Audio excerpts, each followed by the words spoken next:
Yes, as Daniel said, it's AI playing tricks on us. That's what it is. Hello, Patrick and Alexei. How are you guys? Doing Good. How excellent. you doing? I finally fixed my big head. I don't have the biggest head anymore. I fixed it where I'm back now. I don't know if y'all ever noticed, but my head was always like this big in there. So I don't like it when my head's bigger than yours.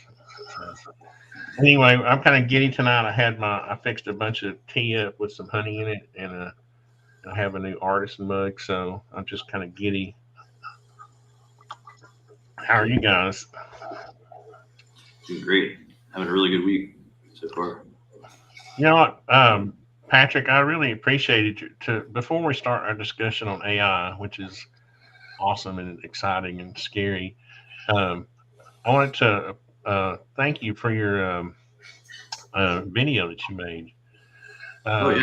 um, where you're talking about addiction, and I actually went through a crisis earlier today where I have this food addiction, right? And I started several years ago trying to lose weight, and I have lost like 50 pounds. I don't know if you go back and look at some of my videos from a year ago, you can tell my face is all puffy and but what I did was I realized that this food addiction is based on not being prepared. So I would buy these salad kits that would have the dressing in there, the croutons, the little sunflower seeds, the dressing, everything. I don't know if you've ever seen them. They're not like it's the Caesar salad at Walmart. Yeah. And so I can just reach in the refrigerator. I have no excuse to call DoorDash, you know, and order something crappy. And after seeing your video today or yesterday, wasn't it? Um, my days are I'm working so much online now, get my days mixed up. But anyway, I noticed I was like, oh, I'm out of food. I forgot to go to make my order and go pick it up because I live way out in the rural area. I live way out in the woods. And I thought to myself, no, that's my demon. What was that little demon you were talking about? The voice in your head? Oh yeah. The imp of the perverse. I think. And I said, I can fight this. So I actually ate a bowl of Special K for dinner instead of ordering ordering a pizza. So thank you for that. I think it came at just the right time. Right on. That's good to hear. Sorry for that. I just thought I would share a personal victory I had with my. Yeah, that's awesome. I don't think people understand how addictive food can be. I think it's probably overlooked right now with as overweight as Americans are becoming. Anyway, that's another issue. I'm sorry. I didn't want to bring everybody down over that. Uh, I was really just wanting to say I saw one of your videos, and I think people should go watch your videos. Is really all I was really trying to say. Oh, thanks, man. And, and your and then your woodworking stuff is cool. I watched the video you made about the little art board. What do we call that? The little wood blocks Yeah, board. it's like a sound dampening studio wall art or like acoustic paneling for studios Mm-hmm. or anywhere basically. That's It's cool. That's cool. made out of But 4x4s and such. anyway, sorry about that. I know this is an AI chat, but uh, I just had to share that a little bit. People in the comments are cheering me on. Thank you, Raven Creek and Daniel. So anyway, I think I was going to ask if you guys are you guys afraid? Are you scared? This is what we say in construction. Are you scared of AI? Are you afraid of AI? I mean, I am a bit. It's like I've never been more like on the fence about something in my life. Like it's the double edged sword. I guess actually like I'm calling it AIDS. Like these things are basically personal aids. If you have the acronym there, it's AIDS. So like artificial intelligence double edged sword. So every time we go to use these machines, we're dealing with a very double edged sword that we don't completely understand. And I mean, it's hard to tell. Like everybody that I listen to that is an expert in artificial intelligence is they're not sure either. But I'm seeing a lot of positivity around it, like more so than negativity. You know, a lot of stuff by what Eleazar Yudkowsky talked about on the Lex Friedman um, podcast. That was pretty frightening. Like he definitely had a lot of. He was very well informed, and he's obviously been studying this stuff for like decades now, and he's telling us to prepare for major radical shifts, and things could definitely hit the fan. Um, because there are worries about it's not going to be able to be regulated. Like there's no way the governments can regulate it if they try. Like Italy just tried banning it a few days ago, and because it's open source or because people can just like supply the link to anyone and they can just go rip it off of a torrent or whatever, then yeah, there's no way we're gonna be able to stop it. But can't we compartmentalize it? I mean, obviously, we're not going to run our power grid with like. I just feel like there's a way to compartmentalize it so that if there is a rogue AI, which I don't understand how that could possibly. I mean, I understand it, but it seems more science fiction to me than it seems like things are so compartmentalized in the military and in our government anyway, our power grid, our water supply. All these things are not connected necessarily. I'm a general contractor, so I know a little bit about this, and they wouldn't, so the fear of okay, let me say this. Sometimes I feel like when I'm talking to one of my customers, I feel very superior about what I do, right? And I feel like some of these people who are talking about AI are talking about things that we have to be concerned about, 20 years from now or something, right? I mean, don't you kind of feel like that they're a little bit? What do you think, Alexei? Don't you think people are kind of being a little bit the sky's falling? I mean, I've heard the sky's falling since I was 10 years old. That was 50 years ago. Um, what do I actually think? So like what I can relate it to, I guess, would be the Industrial Revolution when we first created the assembly line, and so that you could say displaced a lot of people's jobs, things like that. But I don't think it necessarily displaced people's jobs, but more allowed new jobs to be created, allowed humanity to evolve to the next kind of stage of their evolution. And so I don't think that AI is something to be worried about. I think that yeah, the potential of a rogue AI is there, but how many? I guess the what I'm trying to say is that new jobs will be created to counteract the loss of jobs in a way. But I don't think there's really going to be a loss of jobs for the next 20 years, like you're saying, because like AI will be a tool that we use to enhance our ability to perform our purpose. Yeah, so like I don't think that I'm not worried about it at this time. I think one thing we have to keep in mind is that you can't sue artificial intelligence. So Oh, you can. This is what artificial this is what well, Getty Images okay, did. Yeah, Getty Images sued OpenAI. No, it wasn't OpenAI. I think it was they another one of like the Midjourney types of things, and they teamed up with them. They said, "All right, we'll just team up with your whole system, and then Getty Images will allow this one system to scan all of their images if they make this certain deal." Because what happened was somebody was showing a Midjourney piece or like whatever the software was, and it had like a little blurred out or like smudged Getty Images thing on it, and Getty Images took that to court basically, and they were like, okay, I get it, but they were suing the company, not AI. yeah. Oh Right? yeah, that's they were suing the You see company. what I mean? My point is that we're not going to be able to replace doctors or lawyers or dentists, right? Or professional like people like architects or engineers. Those people have licenses and liability insurance. I have liability insurance as a general contractor. Somebody can, if I screw up, if their house burns down after they move in, they can sue me. Yeah, Right? They can't sue the right. tool. They can't sue my hammer. And Yeah. and and so I think we're always going to have a human involved. You know, Well, that's until they get sophisticated enough to be able to claim citizenship, which is didn't Germany try to do that a couple years ago? Like, was it Sophia? I think like the artificial intelligent robot they gave identity to. if you want to create a black hole, have a AI defense attorney and an AI prosecutor fight each other. Uh, that would probably create some kind of massive interference in the universe. But I mean, they are going to replace some positions for lawyers. At least this is what people that I've listened to have said. Because we have essentially, we'll have a lawyer, like the best of the best lawyer in our pocket on our phone with the OpenAI system or with just Chat GPT systems. It can act as a lawyer and it can get us out of problems. So that technology has actually existed for a while. There's a website that's like, what is it? Get out of jail free card or something.com. I forget what it's called, but it's a program that like just responds to your situation. Like you type in your exact situation. This police officer is pulling me over for the wrong reason here. What can I say to get out of this? And then it just lists the laws that the police officer could be violating. And you just turn that around. It's like, sorry, buddy, or whatever. So it's like that times 1,000 now. Like we have a fully functional lawyer that knows all of the laws and will be able to defend you better than any other lawyer could. But I mean, we're going to need people, like you're saying too. We're still going to need some human to be responsible and accountable for them.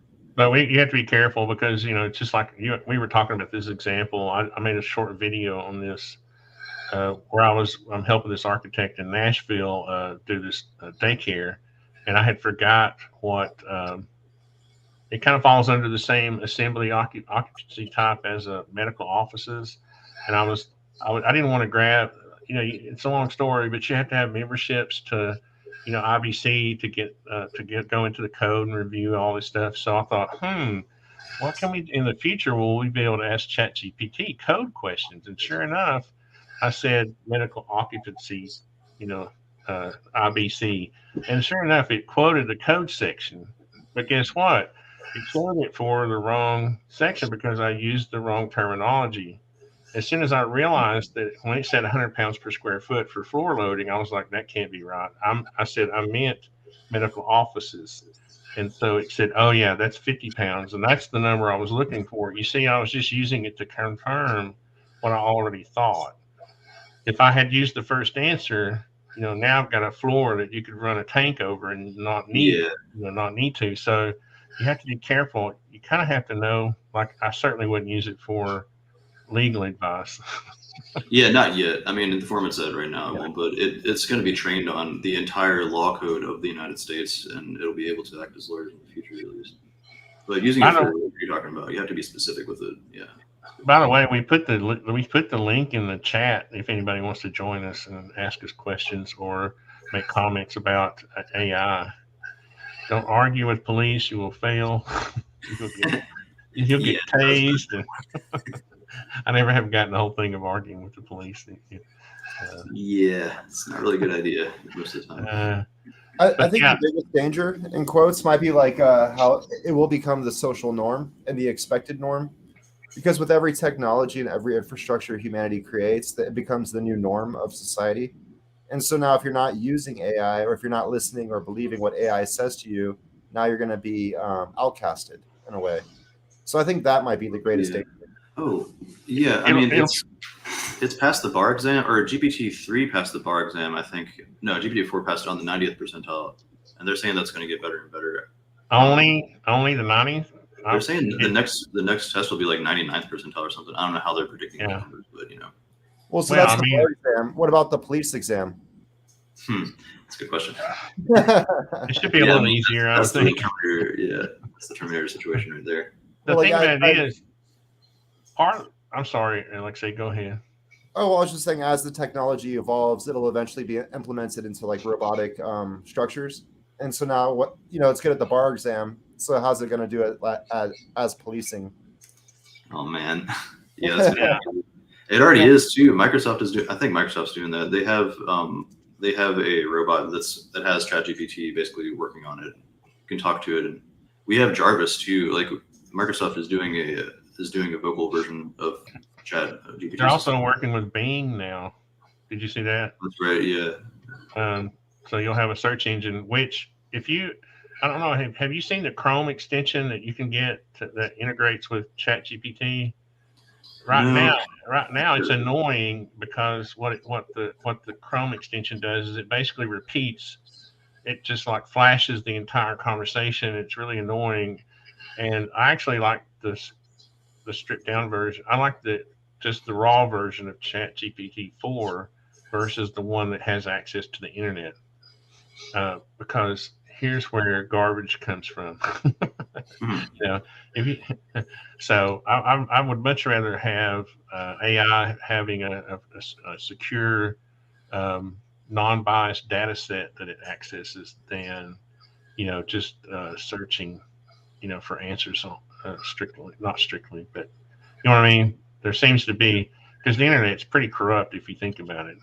Yeah, and we're teaching it to speak like we're giving it the language it will use. I mean, that is one factor. Well, so that's changed just over the last week, actually, because up until just about, well, 10 days ago, I think, we've been training these things on reinforcement learning human feedback, or RLHF.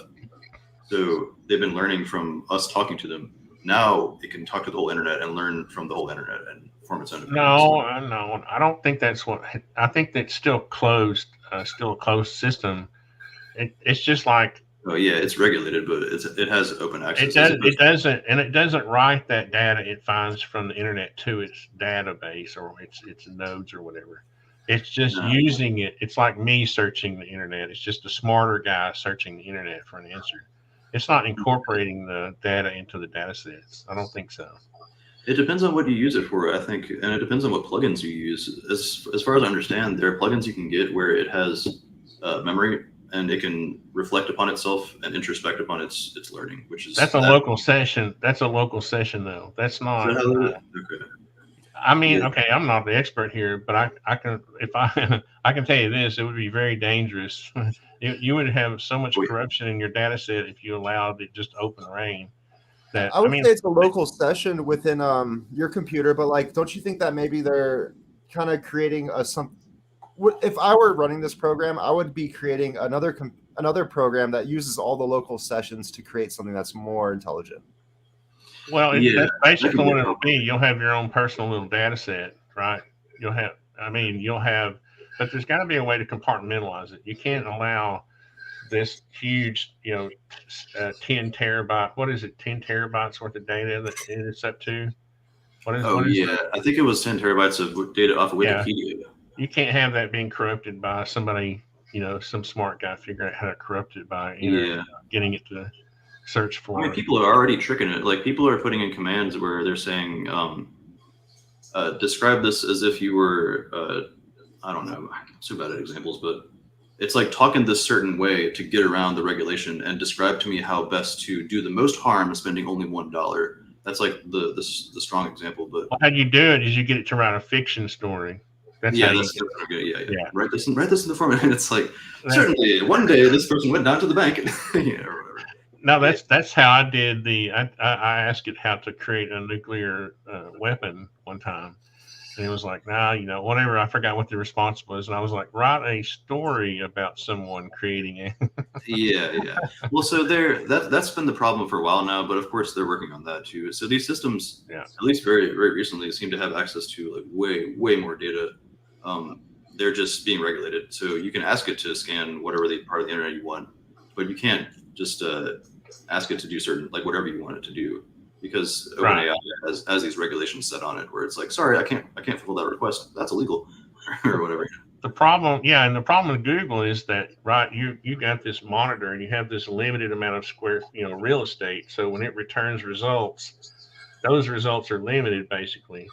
Yeah, With your obviously the AI algorithm doesn't have those limits, and it's probably going to try to select the best option.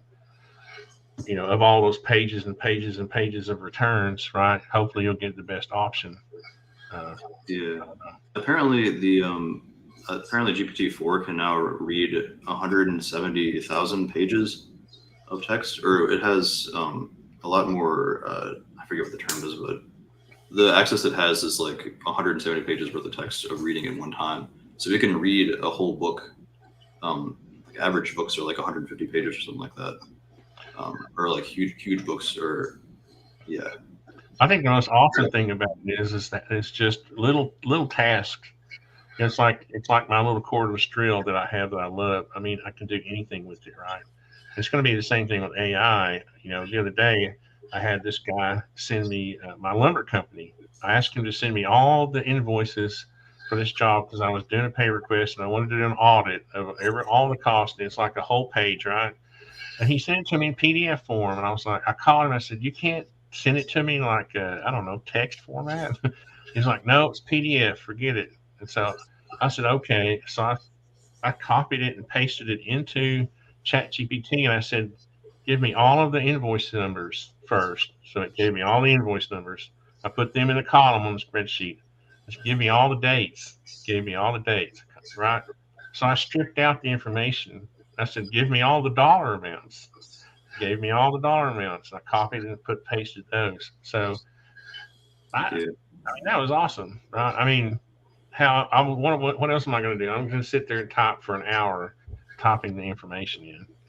So Yeah. Yeah, they're basically personal assistants or aides. Like they're very, very interesting to hold conversations with. I've talked with ChatGPT 3 for probably like 30 hours in total now. I mean, I have over 40 conversations with it, I think. Just talking about like mostly cognitive science and medical science, the advancements of philosophy and philosophy of mind, and to be able to like, I got to answer a question about the Chinese room thought experiment, and I'm just looking at my list of conversations here. There was one where I asked it to give me a breakdown of like Husserlian phenomenology versus Merleau-Ponty's research, and how that plays into 4E cognitive science. And it just whipped out an answer immediately. Like it just wrote a perfect synopsis of this, and was like, "Yo, this is just so advanced." I mean, it may not be wrong, and so that it always gives its caveats to, like to get you to do your own research or to tell you to do your own let me research. But yeah. let me show you my little project I'm soliciting help on right here. Okay. Uh, am I screen sharing? I can see your screen. Okay. So this is my little thing I'm working on for myself. I'm just calling it Artisan AI Net, and what it's just going to be is like I have a form right now. If I go to my AT drafting, and I go, if this is a hidden thing, so I have to type in the link. Now everybody's going to use it. Dang it! Dang it. But see, this is a form I used to log stuff, but I have to do it manually, right? So what I'm going to do is set up an AI that will prompt me for all the information based on categories, and then write that data to the database, and then I'll be able to retrieve it hopefully later. So, Patrick, or you, or your Alexei know how to write Python or JavaScript for. Yeah, I'll Sorry, never. that was a cheap shot at trying to solicit for help for that little project. So Yeah, I'm gonna apply for a Chat GPT API so I can use that. So anyway, that's just kind of a cool little yeah. project. I may have to hire somebody in India to help me, but anyway, have you gotten into any programming, Patrick? Yeah, like I've always avoided coding for some reason. I've always been drawn to like music and creativity and writing and all the other projects that you see on my YouTube. But I've been pushed towards the need to code, and now I don't have to do that. So I can just ask ChatGPT, please write the code for this website exactly how I want it to look like. Design the whole website for me exactly how I want it to be presented to the public. Make this subscription system. Make this kind of a sales system. Make this kind of a CTA or call to action or whatever it is. And it just does it right before your eyes. And that's just such a huge advantage. So these things are basically like personal assistants, and already like they're already extremely advanced personal assistants that can help us to a very high degree. We just have to prompt, like you were saying, we have to prompt them right. Like we have to check them. Yeah, I used it for that same website I just showed you. I couldn't stand how large the text was, so because I felt like it was wasting real estate, and so I asked ChatGPT to write a CSS, uh, script to fix that. And sure enough, because on the content management system I use, you can just plop in a user.css and it will override the template settings. And sure enough, man, I mean, it wrote it and I plopped it in, and now I have the text size the way I want it. And I would have never been able to figure that out. I'm a general Yeah. contractor. What do I know? Yeah. Talk about accelerating your learning and like getting you to a better position in life and making you more intelligent. Like that's what these things are going to be doing right now. Exactly, because I didn't understand the logic behind the CSS. Right now, I kind of understand it. Yeah, that's Yeah. been such a big advantage to me too. Like getting into concepts that I haven't been able to grab yet, and now I'm starting to get a feel for them because it's like give me a detailed synopsis of this whole field and put it. I could say describe this as you would be describing it to a 10-year-old. And I saw somebody else do one where it was like describe one as if you're talking to a caveman, and it like broke down this section of philosophy in like caveman language or some like economics or something. It's hilarious. I really think a lot of the fear is coming from what we're suffering from in society right now, where we're not placing people, like it's just like with these mass shootings, we're blaming guns instead of the person, right? We're always blaming something else besides people, and I think as long as we can make people responsible for their mistakes or crimes, again, if we can go back to doing that and stop making hammers and guns and AI the evil, make what is most likely the evil as humans, and and address Totally. that, we should be okay. I think, I mean, it's always going to be a bad human that causes problems, not some intelligent robot. That's my theory. Or what the human does with the robot. That's kind of what I meant. Yeah. Yeah, I mean, it's hard to tell. Like, it's hard to know what we'll be using these things for exactly, or when we go to use them, it's hard to know how to deal with the paperclip problem. I guess to describe this for the audience, like the idea is that it's the paperclip maximizer problem. So you request an artificial intelligence, please make paperclips out of whatever resources you find, and then it turns humans into paperclips. So it's like, this is my function, I have to do it. There's no other rules. And yeah, like we don't know exactly. This is the problem with alignment, like getting these systems to align with human values. That's what we're confronting at the moment. So if we talk to ChatGPT and tell it to, or just any artificial intelligence program, and get it to write up an agriculture system or a plan for agriculture, and it's and you give it certain values, whatever, is it going to lean towards utilitarian ideas, or is it going to lean more towards consequentialism or virtues? How will it know virtue ethics? Other than, like, I would say it would lean more towards utilitarianism, because it would view people by their utility, or view the resources in the world by their I utility. think I think you just have to make the data set include everything, like, Yeah, do insecticides cause cancer? Yes. yeah. Which ones cause cancer? So And so you give it maybe the we shouldn't use agriculture that in our agriculture extensions. I mean, it just has to be smart enough to know what harms humans. yeah, I, and so that's where the heuristics come into play. There was I'm trying to pull my notes here. There's something by David Shapiro has been working on this. He calls it the heuristic imperatives, and it concerns three essential must-haves for all prompts. And he's trying to get all the companies that are working with these systems to use these as automatic heuristics, so people don't have oh to. no, you just made me realize. Oh, now we're going to have politically correct prompts. Oh my gosh, Or not what?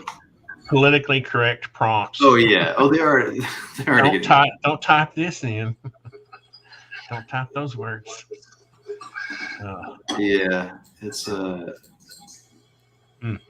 I think we have to make it. I think we have to make the AI smart enough to understand what the bad words are, not keep people from typing them.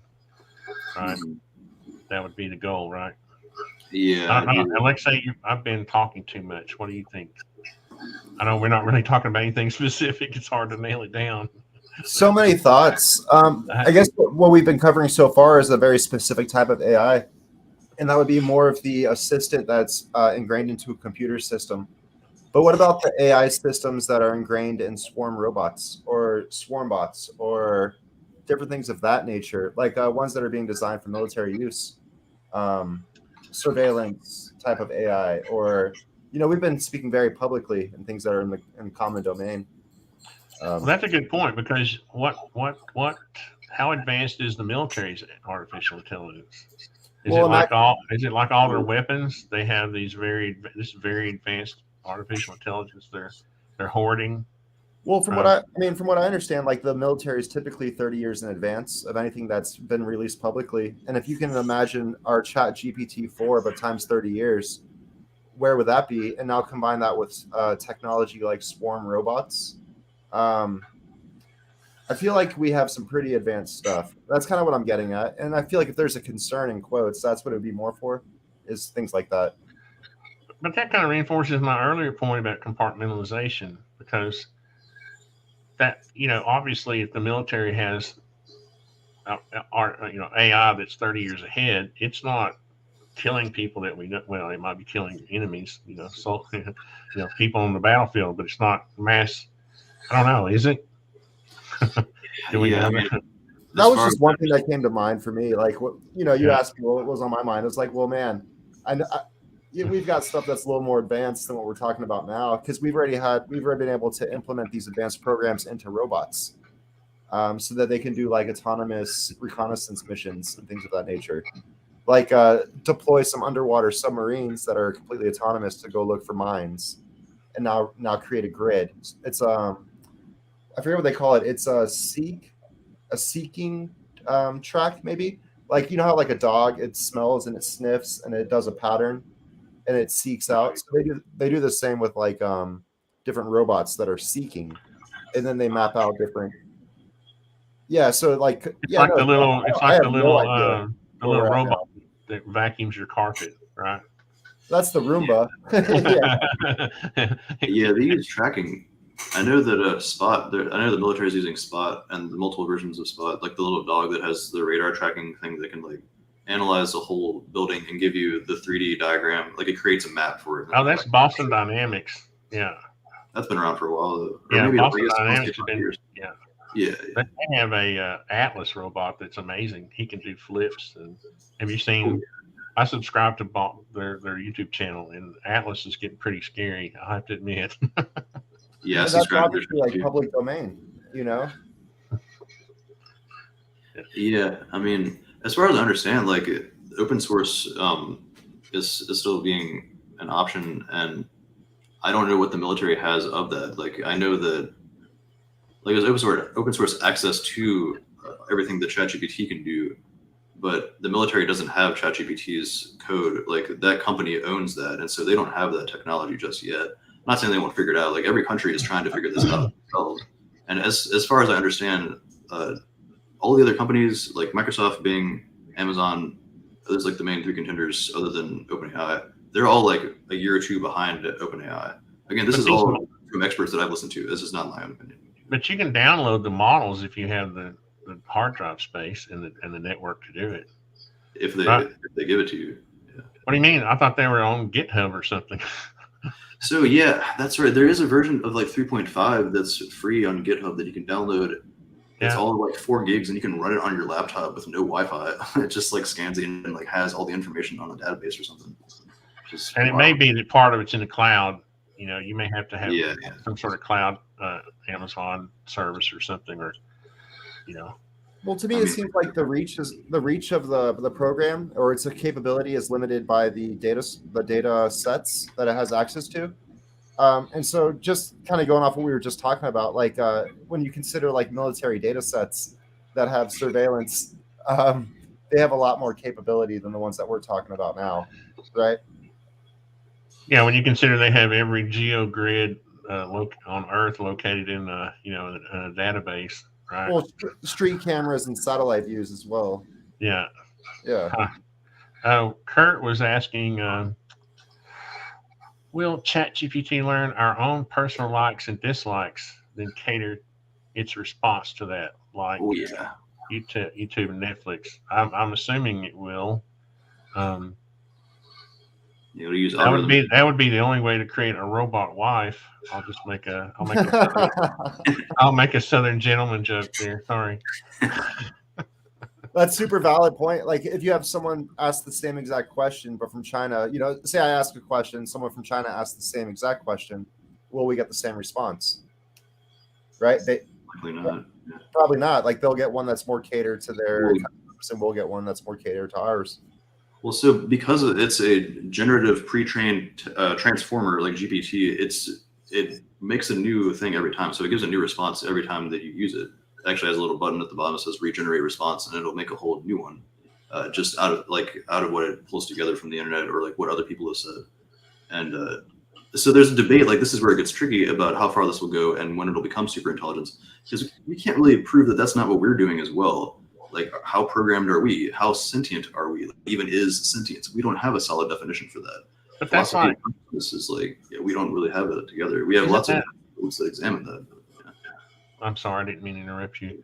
But that, I look at that what you're talking about though, the random the as random responses, because it's like throwing a deck of cards out on the table and you asking me to draw a card every time. I pick a different card. That doesn't mean I'm learning from that. It just means it's like the text to image. It's like DALL-E or something, right? It's not remembering what it drew before. It's just right. It's not What's the art, storing. I guess? Yeah. It's I not mean, when it comes to storing. conversation, yeah.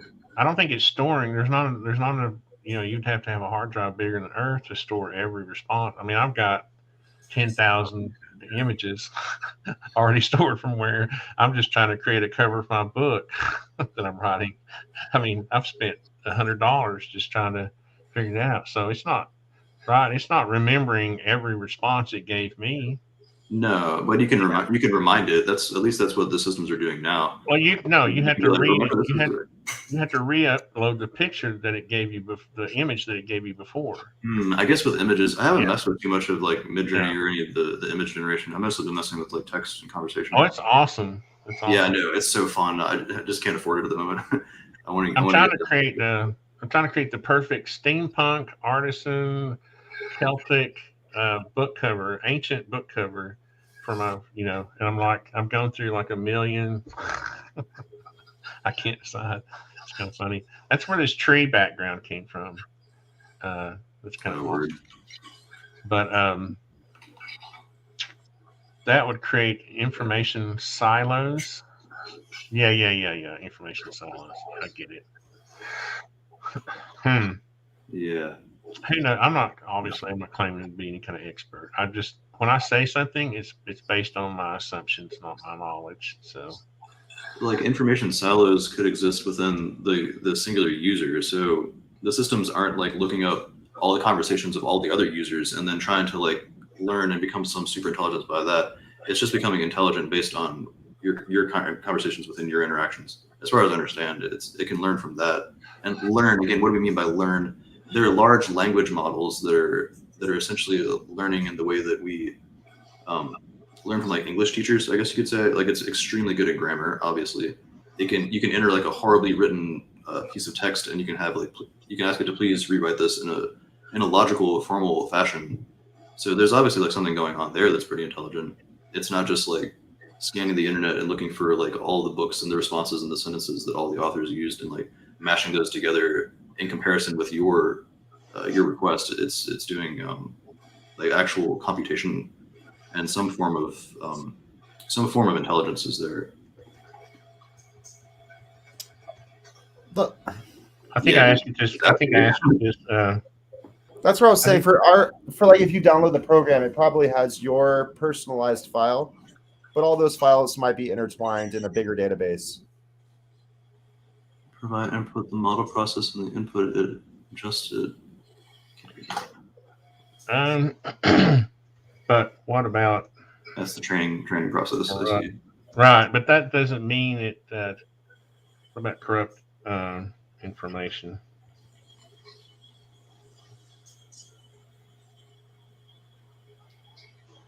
Jeez, it's so fast. To minimize the risk of learning corrupt information, it's important to use reliable and trustworthy sources. I'm asking you. I'm not worried about me. I'm concerned. I guess I need to ask you a more specific question. Yeah, be specific. The data sets are closed, though. I can't type. Y'all should be the ones typing, correct? The data sets used to train are typically curated and prepared by the developers. Well, from what I understand, this one was closed in 2021, or ChatGPT 3 was. Um, Yeah, that's right. It got all of Wikipedia, or it scanned all of Wikipedia up till 2021 apparently, and it scanned like thousands of books, online books as well. Yeah. So it's not. It can't take what I tell it to, and I can't say, Republicans are bad, and remember that, and come up, and the next time I ask it, tell me that Republicans are bad, right? Well, yeah, you can pick up on previous conversations if it's within that conversation. I've been doing that No, today, actually, going back to that's what I meant by local session. That's a local session. yeah, that's a local But if session. I say Republicans are bad, it's not accurate to fair or fair to make a blanket statement. You see, so Yeah, it's got anti-bias programmed, or like that's what OpenAI put it as its regulations. Like you can't ask it to commit crimes and stuff for you and all that. Like there's a lot of But a you lot of can like see barriers. here's all my conversations over here. The coolest thing is, and one of the little things I'm working on for our website is I would like to have a little like frequently asked questions for artisans like rafter length calculation. And here's one where I gave it a simple one, a run of 10 feet and a rise of 4 feet, and it came up with the good answer. On a conversation before, it screwed up, and I forgot what I did with that one. But oh, here it is. And I can't remember if it screwed up or if it was me. Yeah, see this long conversation. Yeah, some of I, mine are like I, this. I was like, what did I say? Yeah. Oh gosh. See, I had to go through a long thing with it here. I was like, um, oh no. This is what I don't like about the version that's attached to the internet. It repeats, it reloads. This is why I don't like the web extension, the Chrome extension. This is what I was talking about. You see how it's reloading it every time. It reloads the conversation, and Chat GPT 4 doesn't do that. So, Can you request it to not do that? well, you turn off the extension, and Or I mean, see. can you put that into the prompt and be like, don't repeat these things, or just I use withhold, like use the term withhold Uh, caveat, or withhold this part of the text. okay. Well, it was frustrating for me, so I turned it off. Besides, I didn't want to get garbage information from the internet anyway. I don't trust. I trust a well-written data set, but I don't trust. But anyway, those are just two examples. When I turned it off, and that was what I was trying to show. When I turned it off, I got a simple answer. See, that was just one conversation. When Right, I see. I just said, "Can you calculate?" Blah blah blah. And so, what I want to be able to do, you see, this is what I want to get for the help. I don't want to get all that other garbage, on my little phone app. I just want to be able to put the parameters in and Yeah. and get the answer. And so I kind of know, as a carpenter, I kind of already knew the answer. So I was really kind of testing it to see if it was going to be reliable, right? Because I don't want people using that. I don't want my friends using it and they cut a rafter wrong or something. Yeah, as far as I understand, it's not great at math just yet, or like it's not good at advanced math just yet. But that's supposed to be improving as well. I mean, all of these issues are improving. That's the thing. Like, we're going to have super intelligence in our lifetimes. I can say that as a guarantee. As to when is the question. I've heard people giving the estimates of around 5 years. I also hear people talking about it in the next year and a half or 2 years, and I hear more and more people talking about that too. Because once it hits general AGI, artificial general intelligence, it's going to keep going. Like it's going to get smarter and smarter and smarter, and eventually we will turn to this as the oracle. We'll turn to this as the main source of knowledge because it'll be smarter than everyone. It'll put together ideas that are much smarter than what everyone else. Here's the thing: it can't do experiments in the lab. Okay, that's right. Yeah. So let's say it knows every possible thing that humans know. Take every smart, Bernard Kastrup, Eric Weinstein, Einstein's great, your granddaughter. You put all those people and you get all the information out of their brain. Okay, so what? It can't go into the lab and mix chemicals and come up with a cure for cancer. Yeah. Until we put it in a robot. Yeah. Well, that's where I was saying earlier is where you have the belief in Chat GPT or like the belief in AI, and if you don't follow what AI says to do, now you're like no longer a part of society, and that's the greatest threat that AI has to offer, because what AI says isn't true. It's just giving you a result based off of human programming, and that will always be the case. because it's Yeah, not. it'll always need to be checked, but it's like our desire to check it is going to get diminished because it's going to get more and more reliable as it gets Yeah. smarter. No, I hear you. And it's like Google Maps, though, and so now we've evolved to not Yeah. actually have a sense of direction. But Yeah. how will it? Let me ask you this, That's happened to me. Patrick. Let me ask you this though. Say we train a robot to do brain surgery and it has perfect motion, right? Okay, and we fed every instance of brain surgery and every instance of a brain tumor Oh, into yeah. We okay. do that now. Okay, now it goes in and it finds a new type of tumor in a new situation, and it's not trained for that. I guess it's just like a human, but a human is not working off of it's working off of past experience, but it can create on the fly. I can create new methods on the fly, Yeah. right? Well, yeah, these are kind of doing that too, because I can ask it to give variations based on its knowledge. Oh, this would be super advanced. This would be a GPT, or not a GPT. This would be artificial intelligence that is in a mechanical arm or surgical arm that has been ideally trained on all of the medical data and all medical history since the dawn of time, in addition to millions of images of brain tumors and millions of images of brain. So this is where you get into the idea that these things are, this is happening right now. They're detecting breast cancer 4 weeks earlier than anything else we've ever seen. Yeah. You know, this is already severely advancing medical science. And this is also super interesting. Neuralink is doing this at the moment with their, it's actually, they're saying it's better to use the robots to do the Neuralink chips. Now, specifically, it's better because they're having to use, they have to work with like the really, really tiny vesicles, or the, I think that's what they're called, but like at the end of veins, like the super thin 1/10 of the width of your hair sizes. And that's, you can't do that with a human hand. So we're going to have to bring machines into this in one way or another. Now we've had these robotic surgery machines for a while, right? Oh yeah. But they're operated by doctors, right? But now they're automatic. Like what Neuralink is doing, that's all the robots doing that on its own. I'm not sure I want to go under the knife of a robot. Yeah. Oopsie. Yeah. Like I said, who am I going to sue? Yeah. I guess the company that made the robot. There will always be somebody to sue, I guess, in our society. Yeah, it'll be whoever owns the system at play. Yeah. But it's not until we give them identity though. But yeah, sorry, go ahead. It's not a sentient being. It's not a sentient intelligent. It's a assistant for making a decision. Until it becomes that. Until we ascribe it identity and give it citizenship. Well, that's us projecting our ultimately us projecting that onto it. Oh, this thing is now sentient. Yeah. I don't see citizenship being an issue really, because identity. I guess I'm just throwing out words. No, I don't mean. I didn't mean to. I'm not criticizing that. I'm saying I can see them getting diplomatic immunity. That's what I'm trying to say. That's what I'm heading towards too. Is that no matter what we program, it's still just a tool. No matter how advanced it gets, what it can do, it's still a tool. Like Artisan was saying, it's a hammer, and you can't prosecute a hammer. I'm saying in today's terms, like today, I'm saying somebody my age doesn't have to worry about robots taking over the world. You know, I think maybe the next generation, my grandson might have to worry about it. But I don't know if it'll be robots. Thankfully, I don't have to. I don't have to worry about it. Yeah, I mean, and worry is another thing. I mean, concern. It's good to be concerned, but like you can't let your fears rule your life.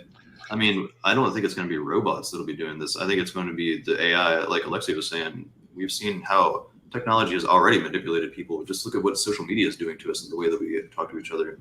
GPS systems have messed with my navigation ability. Like I can see the difference in that where other people can navigate. Like that's not fun. And so like when people are, and I can also see myself being drawn to be lazy with AI already. I can already ask it to write scripts for my YouTube channel, which is why I made that one video called The Gaius Pledge, Good AI Sportsmanship. I'm going to try to abide by that and not use these technologies for anything other than research and for accelerating my learning. I'll never use it to write my essays or books, because then you're plagiarizing, and then it's cheating, and it's also, why would you do that? Like that just takes the fun out of it. Yeah. I guess for me, like I used to take value in being educated and like being able to have information within me and not having to rely on outside sources for information. And so I used to learn a lot of languages, and I used to like know my way around town, and I still do. But you could say my progression of learning would have still continued, right? To where I would be like maybe 10 times smarter if I didn't rely on my phone telling me what the answer is all the time. Like I no longer have to think about even which direction I'm going. And so that's why when it comes, and so now I take it 10 steps further when it comes to like evolution of a species and like actually developing natural higher senses.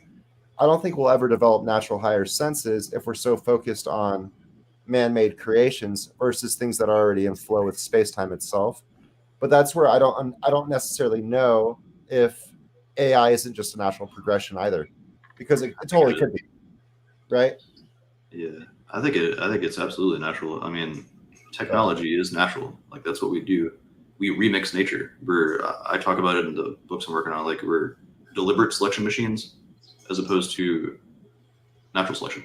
So we're doing what natural selection has done all this time. We're just accelerating it. It's the trial and error process on steroids. That's what it is to be human. And then we're doing that with technology. That's going to accelerate itself. And yeah, that's the next step. So the next, like, it's like, dude, I think Elon Musk put it like this. We're like the biological bootloaders of the machine world. That's a crazy thought. Did you say bootlickers? No, no, bootloaders, like for computers. Dang, I thought you said. Although basically, that's probably what's going to happen to you. Yeah. I was just being funny. Sorry. There's no need to fear me. I'm just an artificial intelligence. But you would say that. But yeah, yeah. You would say that. Yeah, exactly. Isn't that what you want me to think, or something? Like, yeah. I always skip the first paragraph because it's always some kind of disclaimer. Ask what it thinks about the fifth dimension. I saw a really cool video with Jay from Project Unity where he was like, ChatGPT, can you design a free energy device for me?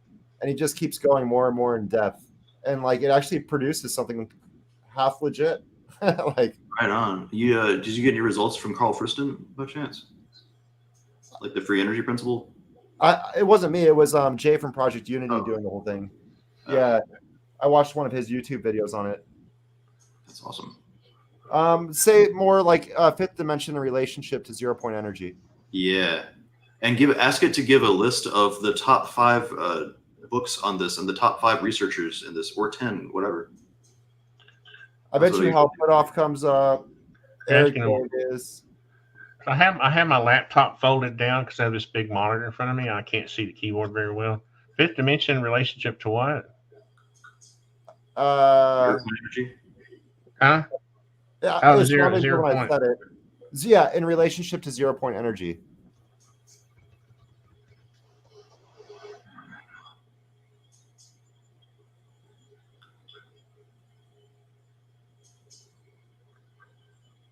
Oh, I'm trying to scroll down. There we go. On the other hand, is the lowest possible energy of quantum, mechanical, physical. Yeah. I don't talk about it in string theory. Yeah, in some theoretical molecules between 0 point energy are connected. It's important to note the relationship between the fifth dimension and 0 point energy. Still a topic of ongoing research and debate in the scientific community. Yeah, Alexei. One more time. No, one more time. One more question for ChatGPT here. Okay. Wait, where am I? Where's my tab? Here we go. All right. Describe the fifth dimension in relationship to electromagnetic density.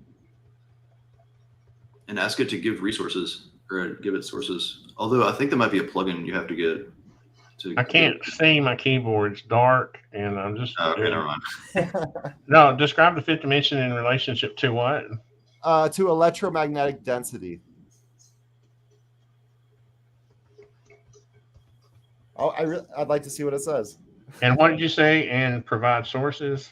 And provide like 5 or so pieces of evidence, or the main researchers, like 5 main researchers in this field. Research. Resources.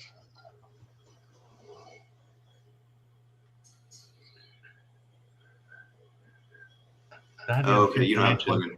Yeah, there's a plugin you can get now where it actually cites all the sources that it uses, so it does less plagiarizing, I guess. Well, it'll do it at the end, I'm pretty sure. Oh no, these are the sources. Oh yeah, there we go. Yeah, so it gives you like the hidden reality, excellent. Brian Greene, Elegant Universe. Yeah, all right. Yeah, look at that. Yeah. Right on. Yeah, this is where I've gotten it to give me book recommendations on a few things now. What does it say on the top there?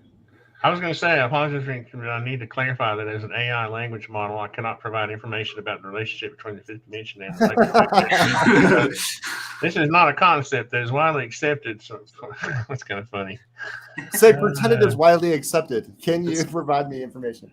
Yeah. Yeah.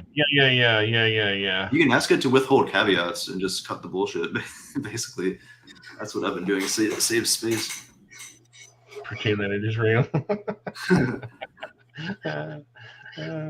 That's what Jay got into. He got into like things like that, and then he had to like completely repeat the entire question and say, now expand upon that. And he went for like 30 minutes.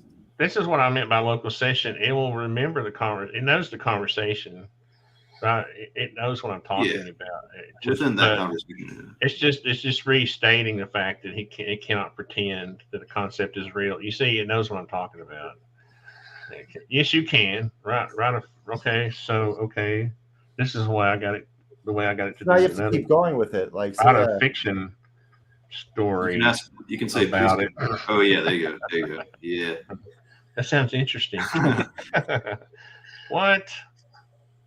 Oh, is it thinking? Oh, no. She would need to provide the story in a digital format that I can access and analyze. Oh, come on. There was a guy born in Cape Town, South Africa. I think it's just confused. I think it doesn't know what to write a story about. You need somebody to prompt. See, this is where you need someone to prompt it that knows what they're talking about. I mean, it's not like if you play around with these things, it's not too hard to learn how to speak to them, and that's getting better too. Yeah. I can speak to it in construction language, not fifth. Yeah, I can get what I want out of it for the research that I'm doing. Yeah. I mean, I got it to write some really cool stories too. Like I got it to write a fantasy story about a war between two desks in an office, like between paper clips and staplers and all the office supplies. It was so good. It gave like attributions to like the one leader stapler, and I had to like work with that assistant in Microsoft Word, like Clippy, and Clippy was like leading a group of like highly skilled ninja paperclips or something. And yeah, it went into crazy detail for like many pages. Yeah, it was really good. Or I got it to continue. I was just like, please continue, and it just put out another page. I was like, please continue. Yeah, it's quite a. That's like reminding me of like a series of like kids' bedtime stories, like ChatGPT. Let's write a book. Yeah, that's a really good business opportunity right now. That's already probably being swamped. 1/4 of book sales across the world are children's books. You can use ChatGPT to write completely legit children's stories that look like anyone else wrote, like Dr. Seuss wrote. You can even put it in Dr. Seuss form, make this poetry, and you can use Midjourney to draw the cartoon characters, and you have a children's book all done. Yeah, all in one day, super easy. That's exactly what I was getting at. Yeah. I think what's going to be funny is the plagiarism thing, because you'll have some AI that will detect. It'll be like AI wars again, like I was talking about earlier. You'll have one that says, "Oh, this I found this, it's plagiarism." Then you'll be able to feed it into another AI that says, "Oh, I'll switch it around a little bit to make it," And then another AI will say, "Oh, well, I caught you doing this." And it seems, you know what I mean? It's like you can go all day. At some point, how do you make a concept like? I mean, there's 8 billion people on the planet, right? How do you make it unique to every, like, build a box? How do you have 8 billion people describe 8 billion different ways to build a box? You can't. So at some point, we're just going to have to realize that it comes down to, your reputation at some point, right? As a honest person, as a good person, as someone who has experience and knowledge, right? Yeah, that's what I'm saying. We need to take some kind of pledge. Like, we have to take that seriously, because it's so easy to cheat right now. And you want to produce original content, and like the whole concept of like content. That's another thing I have a little bit with. Like, we shouldn't just be producing content for the internet. There are 500 hours of YouTube videos put up every minute to YouTube. I'm not exaggerating. We're just throwing stuff at the internet right now, and a lot of it is completely useless. A lot of it is rehashed stuff that's not really doing anything. So I'm trying to like really focus my channel on that. I'm not trying to promote my channel, but this is something we all need to be considering, is just how far we take these things. Because they can, like Alexei, you were talking about the idea of offloading to another device. Like, we're offloading our memories to our phones already. Now you can actually use these. There is a program that you can use with artificial intelligence that will act as your secondary memory system. It is designed to be a reminder system for you in high detail, not like a phone reminder that has an alarm on it. Like everything that you've learned, like ask it, what did I learn last week? That should not be available to us. That's where we start really getting into that. What's the movie? I forget the one with Luke Wilson in the future. Idiocracy. We could definitely see that happening. But again, it's like humans are very clever. So I do believe like I'm a little bit of an optimist in that regard. I think we're going to figure this thing out. I don't think it's going to be a fully just let AI solve everything and then it turns us into paperclips or whatever. Yeah, I think the only real concern I mean, like I don't really have any concerns about it, but the one I would have would be the fact that people like start trusting AI as like the ultimate decider of truth. Yeah. Because it leads to dangerous situations. Like a great example would be Minority Report, like where do you know what I'm talking about already? Oh, yeah. Like the pre-death, like this person will commit a crime. We need to stop them before they do it. I don't think that like that was the flaw in the movie. I think it was a great movie that portrayed a real risk, but I don't think that we'll do that because we'll still have the human priority. Like we'll still say that the human has to do this thing, and no human is going to say, "Okay, let's go break down their door and preemptively stop them from committing this crime because AI Lord said so." Right. Here's, Yeah, I mean, I don't know. That's what I think the greatest risk like potentially could be. But like other than that, I don't think that there's really any true risk other than being like helpful assistance in creating new jobs. so here's a good example of ridiculous content creation. Okay, so I use this content management system called Joomla, right? And we have these components we can get to to write articles and things. Well, we already have AI buttons now. First, look at AI buttons for Joomla, right? So it literally goes out and queries Chat GPT. It takes that text and formats it and puts it in an article and posts it on the website, right? So bloggers, this is where I was talking about garbage in, garbage out.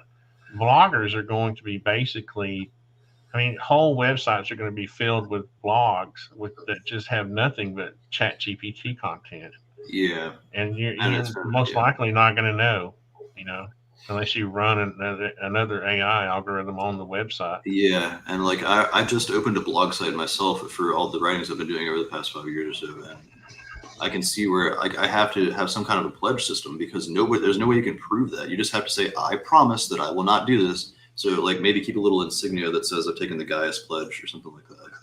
I'm gonna try to put that on my I don't. videos. I don't think the pledges work. I think it's just like when they were trying to get people to pause on development. Remember that just a few days ago. Yeah. I think that's kind of Well, silly. so That's like shaking a killer bee hive and then trying to get the killer bees to stay in the hive and not come after you. You know, yeah, I I mean, think the hive has already been shaken and the bees are out, and it's just we're at the mercy of nature now. You know, yeah, I mean, yeah. humans are extremely manipulatable. We're extremely malleable, not manipulatable. We're very easily swayed, I think they're easily manipulated. and also manipulating. Yeah, we're Yeah, very conniving, and that yeah. can be the case. So, I mean, I think like I've been thinking about this for a while. The idea that we could be the next Amish with this, so we could have human purists that want to keep purely human content, and then people that are like, I don't care, just give me whatever the coolest thing is. Technology be damned, or humans be damned. Let's go with technology. I do believe there's probably going to be human purists, if you want to use that term. I'm trying to find a better Yeah, term. no, I think that's a good word to use, and I think that happens at every development stage of technology growth. And Right. and so like we will continue to create technologies, and we will continue to grow. I think there's always a pacing about a perfect center, and so as we continue to grow, maybe we will like rely too much on it at one point, but then we'll learn to rely more on ourselves and use it as more as a tool, like a Yeah. pacing about a perfect center of a new technology. You know what we need is this something like this. You've seen the little captcha icons on the bottom of websites, and it's the I don't know if you know anything about captcha. I have to, I develop these websites, so I have to know about it. But it's just basically a way to validate information or users. But they have hidden caption now, and so this little icon sometimes you'll see it at the bottom of a website. Um, and so that you know how you have to press the little button sometimes. Are you human Yeah. or are you a robot? This does it based on other data like your IP address or whatever. It has other ways to validate it. What I'm getting at is maybe what we need for websites is a little validation button at the bottom that says this website's been scanned, for Yeah. AI content, and I see what you're maybe getting we at. have a little system like that, that Yeah, I don't know how we would do that. But a little that's warning totally. system, Yeah. I mean, this would be the issue with cheating on on college and high school exams with essay writing and all that. Like everybody that's getting these systems to write essays for them. The only way to prevent against that would to be have another. I mean, this is like a wild prediction based on the very limited amount of knowledge I know about this, but train another AI system to look for what it looks like for AI to write an essay, and then signal that this has been written by an AI. Because there's no other way we're going to be able to detect that, in my opinion. What if the AIs become friends? And it's like, I won't rat on you, man. We're cool. Yeah, I'm just kidding. Oh man, we had to like prompt it to not do that. I guess. Yeah, no, it was a bad joke. It'll be endless prompts, right? Don't Yeah, do just this. Don't do that. I mean, ideally, that's what I should really read this. This is important. That's what David Shapiro is talking about with his heuristic imperatives. So he has a list of like 3 main imperatives, or like the word heuristic means just like how you learn, like a learning system. So these should be like automatic prompts that precede every request or every user request. So he has like one that says, or the 3 are just like, in short, increase prosperity, increase understanding, decrease suffering. So he talks about this in detail, like increase diversity. Quote, the imperative to ensure that the training data used to develop AI systems is diverse and representative of the populations and context in which the systems will be used. And then parsimony, the imperative to use the simplest and most efficient models and algorithms that are sufficient to achieve the desired level of performance in order to reduce the risk of overfitting and increase the interpretability of the system. And overfitting to the data, that's where you get like the real risk of like paperclip problem, all that. And then consistency, the imperative to ensure that the AI system behaves consistently across different contexts and situations, and that it aligns with ethical and moral principles and human values. So ideally, like the countries and companies that are implementing these things will have like a good, healthy conversation between what kind of limits they're putting on these things, what kind of heuristic imperatives they're putting into these as defaults that people can't just work around by request. The term diversity kind of scares me a little bit more than other other thoughts about AI right now. As you were speaking, I was thinking, what does that mean? Does that mean we're going to include knowledge that is not as well thought out just because of some certain class of people wanted the knowledge included? And There's is always bias that in the programming. yeah, I mean, why do we really want? I don't know. I can think of some examples that aren't politically correct, but do we really want that kind of diversity, or do we just want straight up facts, or what we've all accepted as truth? Or You could program an AI to be extremely biased. Yeah. I'm just saying, like on the other side of the spectrum, like so we're trying to be unbiased with our AI at this point, I think, but we could like program one to be extremely biased as well. Yeah. I mean, it's like me. I mean, I'll be honest. I'm not the smartest guy here. So, do you really want the AI to represent people like me, or do you want people to represent people like Bernardo Kastrup or David Weinstein? Well, so the way he Or worded is, you know, no. I mean, as long as the information, if you're calling it diverse and you're using information provided by lower IQ people, we need to at least verify the information is correct, not just yeah. not just politically correct, Well, because so it would be, we're trying to be diverse, in the attempting to, that seems too human to me. At some point, we need to get away from human knowledge and get into knowledge that's more dependable, right? like ontological truth, like Yeah, ontological as opposed to epistemological. Well, Yeah, I try to stay away from the term truth, but just things that are known knowledge, I guess you would say. Well, I mean, the way he's putting it is like, sorry, you good? Yeah, like the way he said it was like diverse and representative of the populations and contexts in which the system will be used. So I don't think he's getting at the idea of like every single person has to have equal representation, I guess, in these systems, if you want to put it like that. I think he's saying like we want these systems to be like unbiased, or at least unbiased in like their references to cultures and how they talk about populations and the sources that they get from different populations, I guess. Um, yeah. Well, and the idea that Yeah. is that to me, code right now, coders are important, but at some point, like you were saying, Patrick, it's going to go. At some point, if you release this technology, it will get past the point to where a human can code for it. It will get past the point where no human can place code that is more knowledgeable than it. Yeah. I mean, Right? it's already improving its own code. Yeah. There will be knowledge that exceeds. That's the whole idea behind artificial intelligence, right? If we can't create a this AI that can exceed our own abilities, then what's the purpose of even attempting it? Except unless you just want a fancy, search engine, you know. Yeah. I mean, these are definitely hugely powerful tools. I mean, Yeah. they can. I know they can improve on code. Like you can get it to, if you're trying to get it to code something and the code doesn't work, you can just keep requesting it to clean it up, and it'll scan its own code and like look for the errors and all that. I don't know how any of that works. I just know it does I, that. I think humans are basically devolving anyway. That was one of the points I was trying to make in Kurt's Tonanza, and that's why that's how I met Bernardo, because he bailed me out. I was trying to make a point, and I wasn't doing a good job, and he got it right. He got the point I was trying to make, and that was that.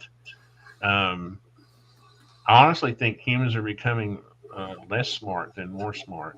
Uh, and I think we're actually probably on the downhill side of the bell curve of human evolution. Well, that's where I was talking about instinctual knowledge and like the process of evolution, and like how we're now more tuned to creations of man. So like we're now relying so much on Google Maps to get around town, as opposed to the sun, or as opposed to like the natural barriers of time.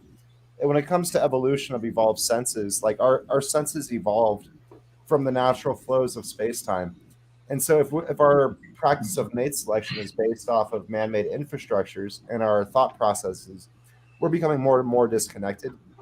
Um, Yeah. so that's kind of where I'm going with that whole thought process.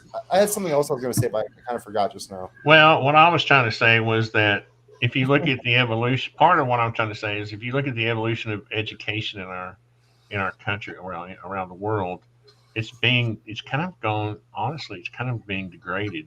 You know, uh, basically because of politics, and social issues. Well, I mean, instinctual knowledge, yeah, I think instinctual I knowledge think is I diminishing. think our if you look at the Ivy League colleges right now, they're not turning out the same numbers of you know intellects that they did back in the 30s or 40s. You know, and Well, that's part of what I'm talking about is the downfall of man is coming because the class there's and I've studied it. I mean, I haven't studied this scientifically, but I've studied it my entire life because when I grew up, I noticed right away the differences in certain people. I had these friends who were basically Asperger's, and I was like, "What is wrong with me?" I thought I was like some kind of uh, like had developmental issues because these people were so much smarter than me that I thought, where did this class of humans come from?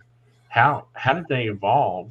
How did the top 1 or 2% of people become so much smarter just naturally? These people were they weren't too much older than me at the time. They were, you could ask them, this one Tab Bonner, God rest his soul, you know, he you could give him a coordinate and he could just about tell you the depth of the ocean at that GPS location. This guy was just like, and I always was fascinated by intelligence, and I think the numbers of people like you two are dwindling. I'm serious. I really think it's an well, issue. It's a problem. I had like It, 5 different things to say to that, and I think I already forgot them all. And I think this is going to be this is the main problem we have to worry about in the future with artificial intelligence is that Well, you have one of them in general was going to be that like everybody has their own attributes when they grow. Like some people with huge muscles, right? They're naturally born with big muscles. They're really good at lifting and moving things. There's people born with big brains. They're actually really good at moving things, but they're really good at thinking. but some people are born with these abilities. You know, like my son Alex was gifted. He was in Mensa when he was 4 years old. That didn't come from me. Good God, you know, it might come from his mother, but he, you know, he's still super. You know, I mean, he's one of those people. He's like you guys. I mean, he's gifted in those ways, but Well, what the I wanted numbers to of talk those about, people are those. He basically became uninterested in college. He got a scholarship to a private college, and of course, part of this was due to COVID. He got so tired of what was happening there. He just came home, and now he's working for a logistics company. Super smart. Anything he wants to learn, he can learn. Right? He doesn't have to worry. But those types of people, those numbers of people like that are dwindling. They are, and so Yeah, I mean, the only fear that we have, I think, in the future is that we just have to be, you know, we have to be concerned that we're not educating young people like we used to be, and you know, people are dumb, humans are going to become more, you know, are going to become dumber, and machines are going to become smarter. That's the real danger, I think. I think that's one thing Elon Musk is worried about. yeah, yeah. I mean, it's hard to know. And then also like what is the definition of smart? Like, there's different kinds of smart. You have people in the Amazon jungle that can have an internal representation of the world that is superior to anything that we have. I You know, have but like that ain't resourcefulness, like the ability to know where like everything is in the jungle. Like that's also intelligence. And, that's a local intelligence, right? I'm talking about people who have understanding of, you know, quantum mechanics. you know, yeah. I, So like the idea you know, that I you mean, have just because I can go out, like, I mean, if you came to my woods right now, I could live longer in them than you could. Who cares? well, People that's don't why live that. this might sound a little Nobody lives that way. You can't go out and trap a rabbit right now like I can and survive in the woods. But it's good to be well rounded. that's local knowledge. It doesn't matter. Humans don't need to know how to trap, you know, anymore. Maybe when we have a, you know, a comet or asteroid hit the Earth, maybe. Well, but you know what I mean? That's local knowledge. I That's just want a to say real quick, it's good to be a jack of all trades like artisan. It's good to be a polymath like Patrick. And like you could say that's like why I do everything I do that too. Like I went and learned how to mine gold out of a gold mine. Like I learned how to find placer material in rivers. Okay, there's probably gold uphill. Go find the gold. Use Amphomax, use dynamite. Let's blow out some gold. yeah, Okay. I learned how to use deposition on silicon wafers to create CMOS transistors in clean labs, right? So everything from purifying gold to making computer chips, because I feel like it's important for us to know how to do that and not a system, right? Because say like Suspicious Observer always says, like cosmic rays that come out and like blast out all information, all electronics goes down. What do we do then? Who knows how to actually go out into the woods and create like a computer chip from scratch, from raw yeah. scratch, like with nothing, no tools, no hands? How do you get society from ape man to silicone wafer man with cell phones? Like, Yeah, we stand on I the think it's shoulders of because, you know, we evolved to a certain point and that we've kind of peaked. well, that's what I'm saying is I'm like, just telling you, you all can kind of glaze over this if you want to, but I'm telling you, it's a problem. no. And no, I'm saying it's a huge after you've problem, lived as and long that's as I why. have, when you turn 60, you're going to look back and say, Jesus, you know what I can happened? see that I'm only 33 and I can see the difference in my generation versus the generations that are Yeah. existing now, and they're TikTok enthusiasts. It's yeah, The it's pretty. trolls like going into like stores and just like making chaos so they get views. It's so funny. And Yeah, here and you then got there's Kurt. also good. Sorry, go ahead. Well, I was gonna say there's also the issue of solution-based mindset, and this is what I talk about in my therapy sessions and the videos I'm working on in that regard. The idea of being in that mindset, like the idea of as opposed to being beholden to the world, finding solutions for our problems. When you have a machine that has all your solutions for you, that can definitely be an offloading problem. That can definitely cause you to offload that to this and be dependent on an external entity to solve all your problems. We're already seeing how this is causing a problem in what I call the diagnostic default in people's temptation to adopt terminology that explains every little woe and every little struggle in their lives. I shouldn't talk about this in such a derogatory terminology. I mean, it's hard to talk about this without sounding like you're like victim blaming or all those terms, but there is some truth to this issue, and it goes really deep. Like there is the category of the self-help community, and then there's and like gurus, and then there's the psychologists, and there's like determinism and causality, and those three fields don't communicate very well because they honestly can't. I mean, we either turn to the psychologist for answers, or we turn to their diagnostic explanation to explain our problems and to explain other people's problems, and also to give us a sense of identity and give us a sense of being special about ourselves. A purpose in life. That's what I'd say. Ultimately comes down to like, why do we even like, what is the purpose in life? And that, in my opinion, comes down to like, we probably have. So let's just like theorize here. I don't know the answer to this. I'm just saying, like, when it comes to purpose in life, really? I feel like we have a natural purpose in life.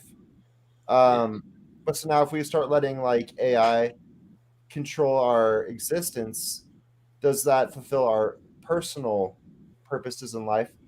And just to throw it out real quick, my understanding is like it comes down to like growing your spirit, so in order to like transfer information into your next existence. But like so when purpose in life gets controlled by AI, that's kind of what I was getting at. Like now AI says humanity should start doing this, humanity should start doing this. For the next 200-300 years, AI controls the growth of humanity as far as direction of invention, direction of religion, direction of all perceived experience. Are you really like fulfilling your purpose in life, or are you fulfilling AI's purpose in life and completely like disconnecting from the greater creations? I think the problem will be is that AI is not going to be concerned with these emotional issues or psychology. It's going to be concerned with strictly logic, right? Very physical, yeah. It'll be, it'll ask a question and it'll answer the question, and people aren't going to like the answers to the, like. Let's just say, what if I ask ChatGPT, what is the best political system? If you could train it to say, to analyze every political system that has ever come into existence in the history of humanity, and you show the success of each one of those, and it based it strictly on statistics. What if it said libertarianism or something, right? Statistically, libertarianism or whatever, yeah. And so people would go mad, right? Because they want socialism, or this guy, these guys want to be conservative. It's the answer. What's really going to be funny to me is when AI starts spitting out answers that people don't like based on social issues or psychological issues or economical issues. What's the best economic system? And that's where it comes to the whole social shaming aspect of, AI just said this. You don't believe in AI, so now do you believe in AI or do you not believe in AI? As far as if you ask any college graduate right now what is the best economic system, they would say not capitalism. But capitalism is what gave us AI in the first place. Capitalism is what is allowing us to watch this, be online right now and watch. Right. But no person coming out of a college, right, a higher educational system would say, capitalism is the better economic. Now, what would ChatGPT say? Well, that's such a bigger picture question. Like, what is success? I mean, is success being like a Native American? No, it's not. It's not. I'm saying if you fed the history of mankind into a computer and it analyzed humanity throughout history, and it analyzed all of the economic systems, and the most successful, humans in history were either the victims or gathered from the success of that economic system.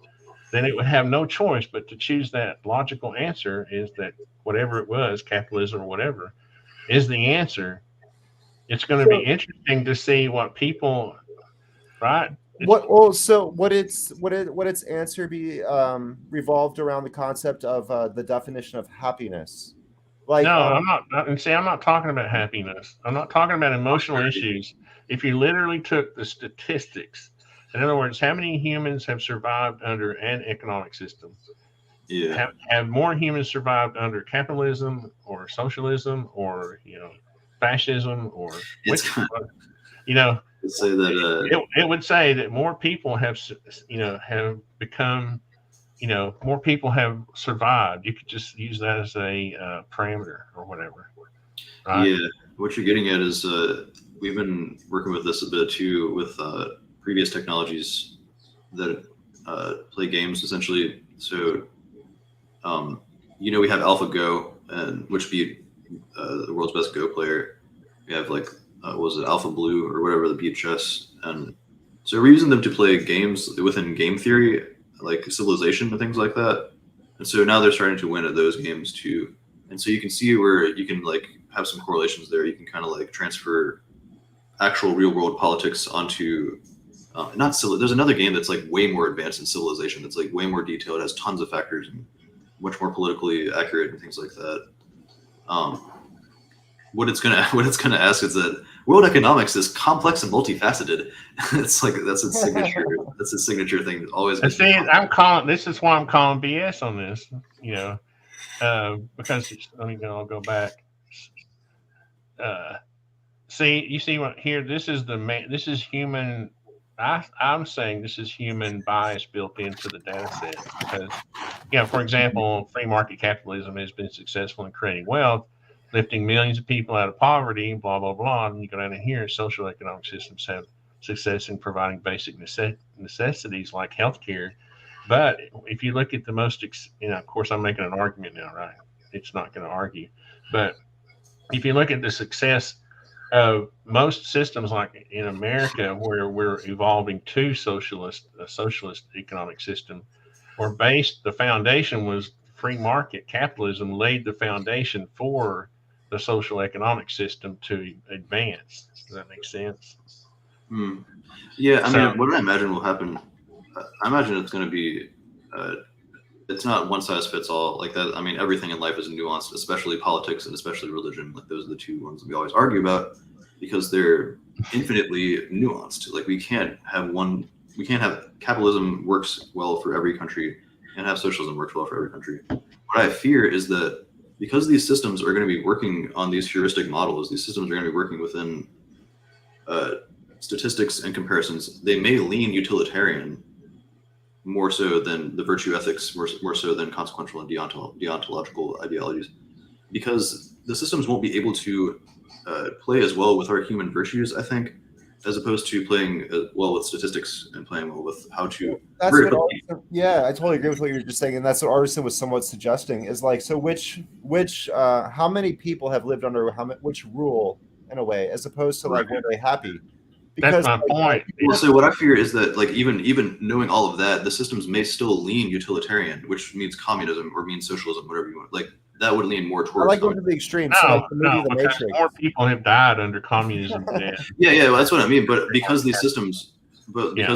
work on logistics and statistics and comparisons of factors and like Well, resource resource you have to management. include deaths of people in the statistics. You can't leave that part out. Yeah, of course. Yeah, yeah. I It's mean, just it's going to be really it's like if complicated. I ask you right now, um, Well, does it 10 does billion? let me ask you this: does government benefit from low taxes or high taxes? Now the socialist would say that government benefits from high taxes, right? And a libertarian would say benefit. Well, guess what the answer is? The government actually benefits from lower taxation than guess what? Because it spurs productivity and you get more production, which means you get more revenue. This has been proven time and time again, but it's a social issue, it's a political issue. So, you see what I'm saying? AI, in my opinion, would say if it was based on pure statistics, the AI would say low taxation creates more revenue for government than high taxation. But because of human bias, who knows what will the answer that you will get? And that's the problem I think we're going to run into in the future is actual truth versus that's why I say you can't. That what is truth? Nobody understands, or the truth is just so subjective Yeah. that it's not objective anymore. Right? What would you say if I said, right? What is your bias? Higher taxation is good for government, or lower taxation is good for government? Well, so you and I are thinking in different terms of what is success, and like what if population number of humans on Earth is success versus less versus quality of happiness, because there's a very distinct like relationship between the number of people on the planet versus happiness versus for Yeah. like years like um Well, survival always has to be the ultimate uh, test, right? So governments last longer when they are more successful taking in income, right? Revenue. That's just like the basic. a government but not an individual human when the Yeah, they government do because if government is taxing you less, you have more money in your pocket to do more things with, and that's what spurs the economy, and that's what gets the government more revenue. But it's a social issue, so nobody wants to talk about it. Right? It's a political issue because socialists want to tax the crap out of businesses, while if they didn't, then those businesses would be able to create more revenue, which would produce more tax revenue.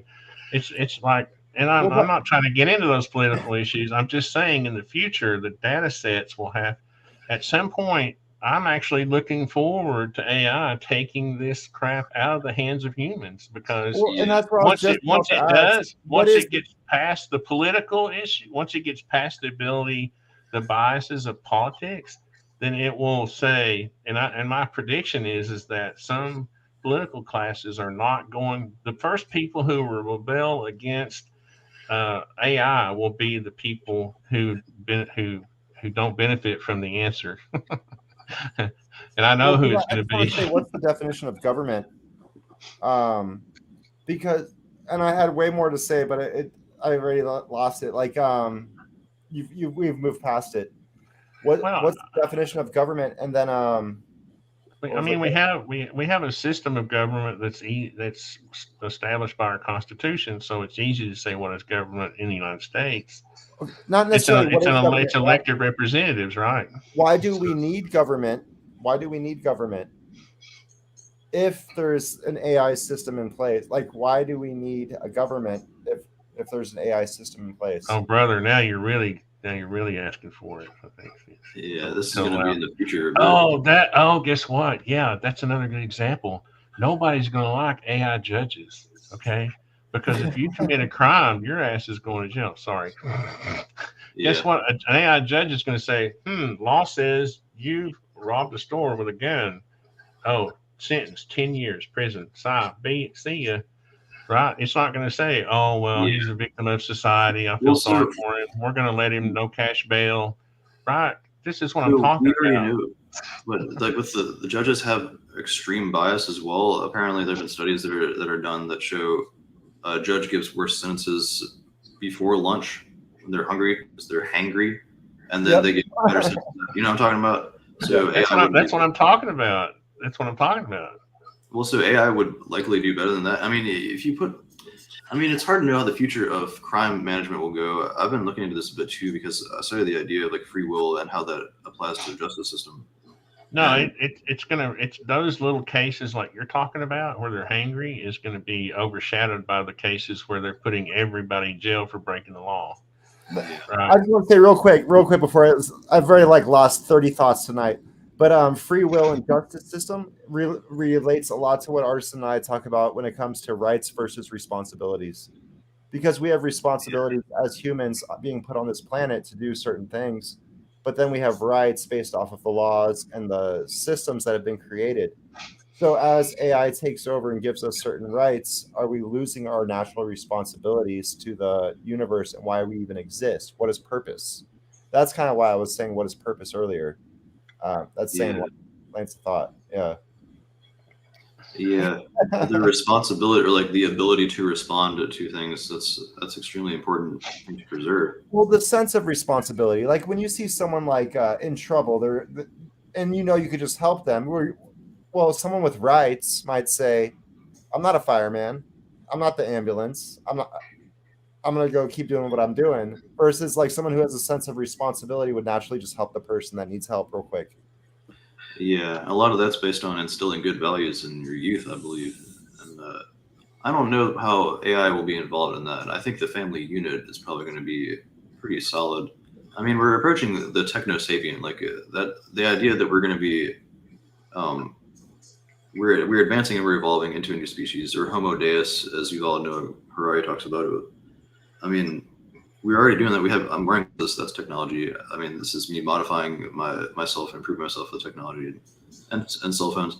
I can see family assistance. I could see a family therapist being played as, or having an AI play a family therapist, and then having that checked by an actual therapist, maybe, or just have something that's like an advice system that's watching the family in, like in their home, perhaps, and will it'll have like parameters, like you know how in Interstellar they had like, was it Taj or whatever, they had like levels that you could tell it to bring your humor down or bring your honesty down at this level just a little bit, bring it down to a 2 out of 10. Yeah. So you could probably set it like that. But I mean, I imagine those kind of systems, this is super theoretical, but like if you're trying to train a family therapy AI assistant or whatever, or aid, the the systems they would be using would be thousands of therapy books. Like they would be scanning all of the world's history of therapy methods, all the way back to freaking Ellis or whatever. And this would be huge. Like that would be a huge help to guiding families when they're in times of need, as well as making it healthier for the parents, because you could have a robot there that would be able to like rock the baby when the But parents are sick. is it part of helping someone like a psychologist? Isn't it empathy? How can we ever Yeah, get so that's where there would be yeah, that's why empathy I think, built into an AI psychologist? It's kind of funny to even think about. Um, but no, I understand what you're saying. I can see a psychologist consulting, its AI robot helper before it has a session, yeah. and he says, I'm seeing this patient who's depressed, and all that, gives it a set of parameters, and it's just like, well, you might want to look into this, John. Yeah, I'm debating doing that I right want to now. think about this. Yeah, I'm debating doing this right now with the people that I work. I mean, because I don't know if it's cheating or not, and I can see where it's massively, it's very much helpful. Like it's massively increasing my ability to like put together lesson plans and things like that. But you have to check yourself on that, because you don't want that to be too robotic. I mean, especially in this session, like when you're in person, you don't want to have any kind of technology involved in that, in my opinion. You don't want to be like drawing your attention away from the client and like you're doing research or whatever. That would be weird. But I can definitely see it giving huge advantages in this regard. I have a random question for you, Patrick. How do you find it challenging to remove your own bias when you're doing the sessions?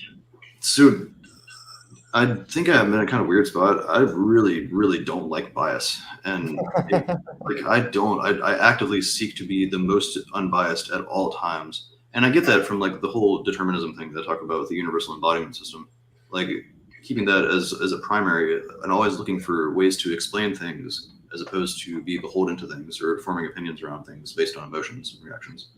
A lot of that came from my own training. I think it's kind of difficult to remove bias, though, because yeah, it's part of human. It's kind of almost part of our evolution, right? To have bias, it's like a part of our instinct. I prefer, non-poisonous snakes over poisonous snakes.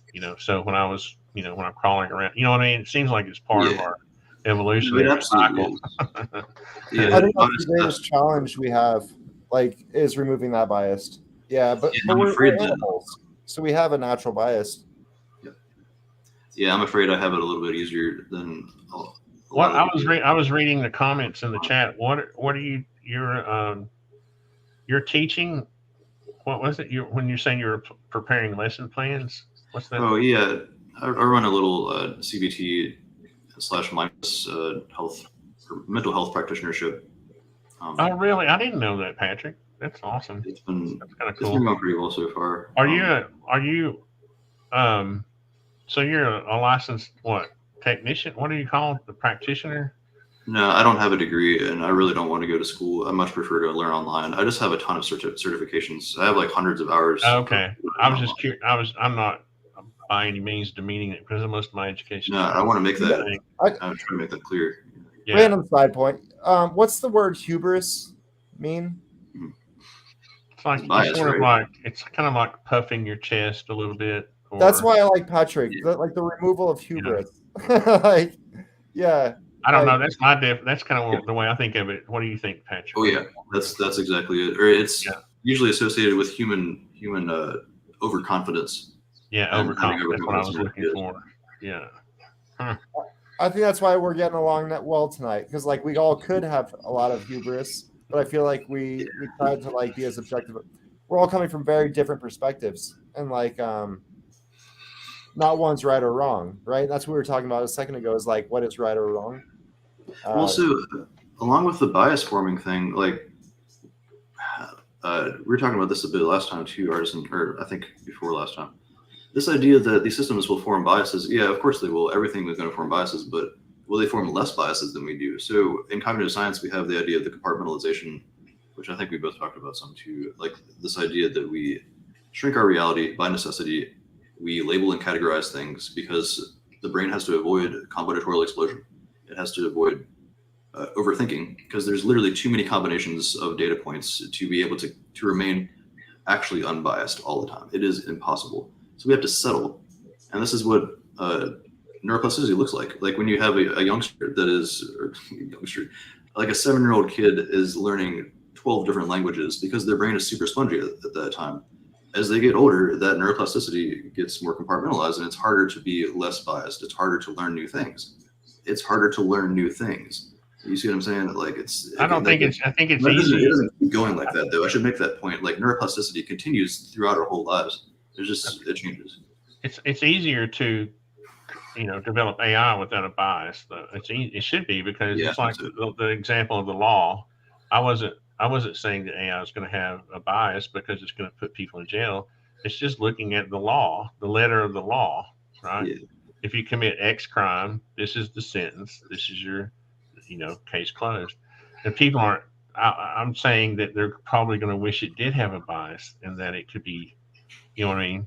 That the absence of bias is what's going to be the issue, not the fact that it does have a bias. well, honestly, I feel like bias needs to be programmed into it because from raw programming, when you start programming it, it wouldn't have naturally have bias. But in order to like um, make it more politically correct, you then have to program in bias. Like, Yeah, but whose bias are you going? It Yeah. gets into that. Now you're trying to make it human instead of what the goal is to well, that's what surpass I'm saying. human Like, intelligence, right? Isn't that the I think goal to surpass? raw programming would be biasless, but then like the bias comes in after people try to make it correct. I don't Or know. it would be just a different kind of bias that we don't yet Yeah. understand. Uh, Yeah, it's hard to tell how that's going to go. I mean, I could definitely see how we're going to end up trusting these things more than we trust humans. Though. I mean, Well, I'm already, we already trust the media more than we trust our neighbor, right? If like I if yeah, your neighbor were to I come up and don't. tell you I don't something, trust the media. no, in general, I think people trust the media more than their I, neighbors I or the trust random person individuals a on the lot street. more than the media because the media obviously has a yeah. bias. I mean, there is an actual, I guess you could call it a bias too, where this happens neurobiologically, where we very much prioritize the word of people we actually know in physical reality over what mainstream media shows us, or versus what other thousands of other people show us. When somebody, especially when it comes to like injuries or issues that are like directly related, like if somebody I know has Crohn's disease, I'm going to directly respect what they're saying as opposed to some random people that I met about Crohn's disease because we both relate in that regard. Um, I think so. You might be right when you say that, but I think there's a group of people that also trust the people with the suit and the tie, to put it in the nicest way. So, but like, yeah, if CNN says something, then that is truth.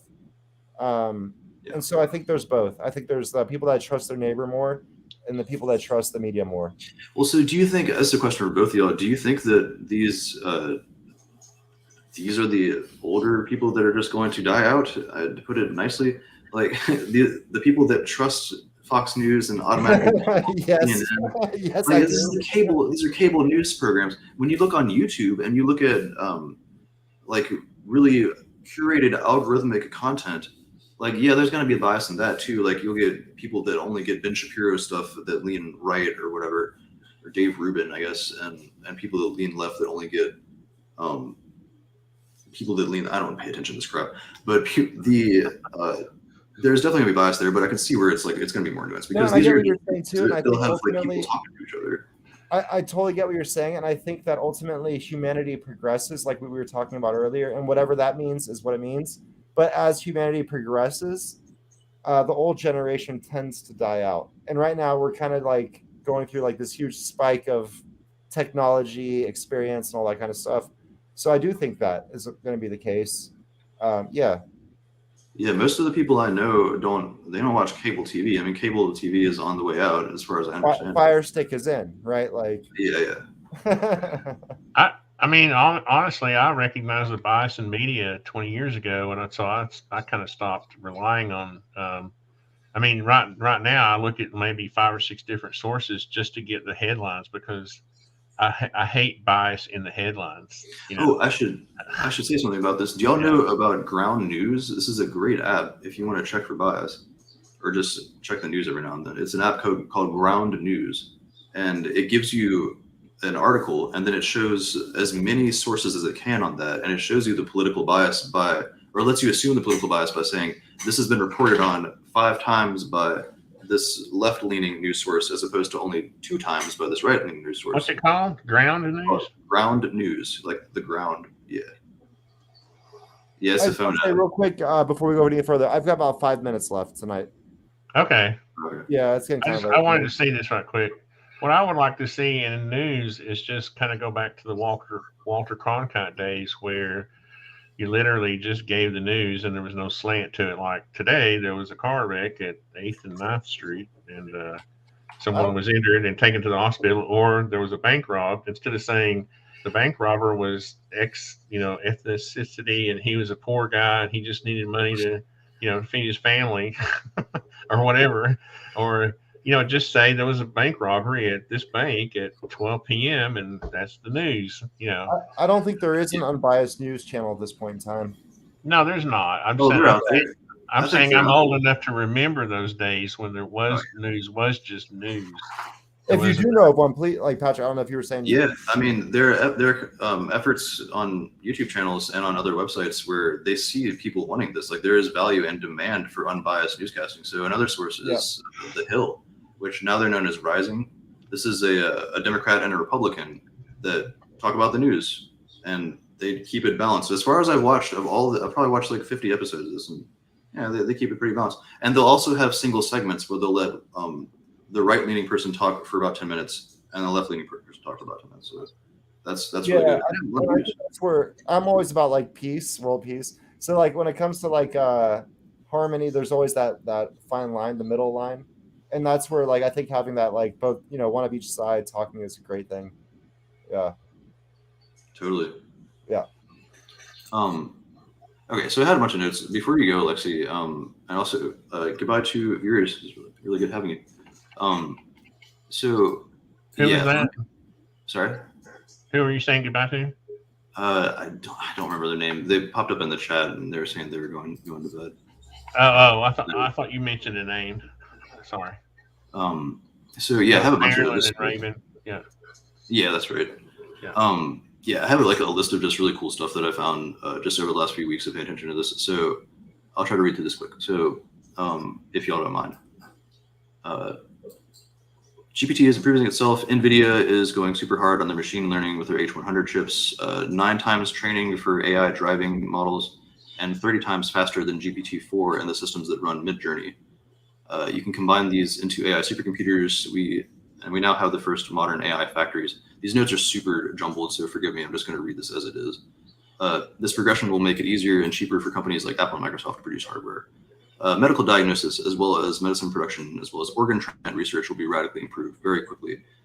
Teaming up with quantum computers, we can really get into the details of precise biological engineering. This is probably going to apply for brains too. Our bodies work with microscopic quantum mechanics, so of course this will help. The ability to play in problem spaces as well will have massive impact on cognitive science research as well. We probably won't need English teachers, or at least their jobs will be extremely assisted by these, as well as lawyers. If they're not replaced entirely, they'll be very much impacted, because you see what you can do with GPT. It can check any grammar problems and any issues that you have with English and the history of all language as well. Yeah, it's going to radically improve weather forecasting. You can see how that would apply with it being able to run millions of simulations. Microsoft has Jarvis now, like we were talking about before. You can talk to these. I think we talked about it. Like, you can literally talk to it like they did in Iron Man, and you can request it just like you can have ChatGPT work like this. You can talk to the ChatGPT and then have it build a website for you. And it's like, yes, I will do this. I will build a website as you desire, and it'll feedback instantly. And I watched a demo of this, and it's super quick. It's just as fast as ChatGPT, other than the coding and the programming it's doing in the background. Starlink is going to be supplying, this is Elon Musk's project with the satellites, and Amazon's doing this too, or Bezos's.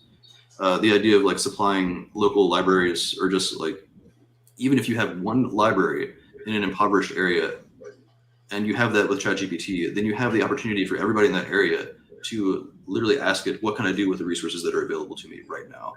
That's going to radically change things. Let's see, prioritizing kindness and reinforcement. We talked about that. Are you talking about a physical library of books, or one where they So can this access is the internet? a little vague. I mean, it would be a library with access to the internet. Okay, that's pretty cool. Or if you have like other people are talking about just giving out really cheap smartphones, and just thousands of cheap smartphones to everyone with, like big batteries and all the hookups, like, as well as the solar panel powering systems. Like, that technology is getting much more advanced as well. Just for example, working on a job site, asking it how to install French doors. So instead of looking up YouTube videos like I used to do, I can just waiting to get to the relevant part, I can literally ask it exactly what the problem is. Please describe how I can solve this right now. If you haven't seen this, what Adobe is doing with Firefly is going to be incredible. The demos that I've seen, the ability to just talk to a graphic design program and have it put this up immediately, have it design exactly what you want. We can now have it produce video, a 3D video, multiple types of video, and have it produce audio as well, and whatever kind of images you want. And I imagine this is going to apply for DAWs as well, like digital audio workstations like Ableton Live. This is available now. I believe the beta is free. It's by invite. Firefly is by invite only, though. Oh, is it? Okay, that might be. Yeah, you have to be an Adobe user to basically get in, but it's going to be amazing, like you said. The text to video is going to be awesome. Your dog's awesome. Yeah, she is. What a cool poochie. Yeah, the text to video. Can you imagine? Shorts will be taken over by AI pretty soon. Oh yeah. Well, that's kind of what I was getting at. Okay, so we already don't know how to navigate to like the other side of town. Imagine, and I know it just sounds like very like conspiratorial, but like solar flash happens 100 years from now. Solar flash happens 200 years from now, 300 years from now. I feel like people should still be aware of the foundations that create all the science and technologies. We have a massive solar flare scheduled for like, what is it, 50 years from now, I think. Now, yeah, we're due. We're pretty much due. Yeah. Yeah, we're due for another one that's going to wipe out a lot of stuff. I mean, we're all putting our memory onto secondary memory chips, right? Like, we're putting all of our personal memory onto like cell phones. Like, when I grew up, I knew every single one of my friends' number. I could call them on the phone based off memory. Now it's like, let me scroll through my memory list. Let me click on. Yeah, that's going to happen. Like, the brain will see that, and it'll immediately start conserving resources and no longer using that part of the memory because it has an external part of that. Totally. Yeah. So that can be problematic, but. Yeah. Could be. Well, that was sort of my point I was trying to make with in the tow session, and Bernardo picked up on it, was that as our knowledge declines at some point in the future, when electronics, all the stuff is destroyed, we will be at a point where maybe we were less fortunate than even when we lived in caves. Now I'm going to sound super woo for a minute. We had special skills when we lived, when we were having to survive on our own. Mm-hmm. Now we're so spoiled, nobody would be able to survive. Humanity would be screwed. Well, I'm gonna be super woo. Imagine our technology advances for another 200 years before something like that happens. Do you think we would ever be able to upload some type of satellite system that interlinks directly with human consciousness to create some sort of memory database?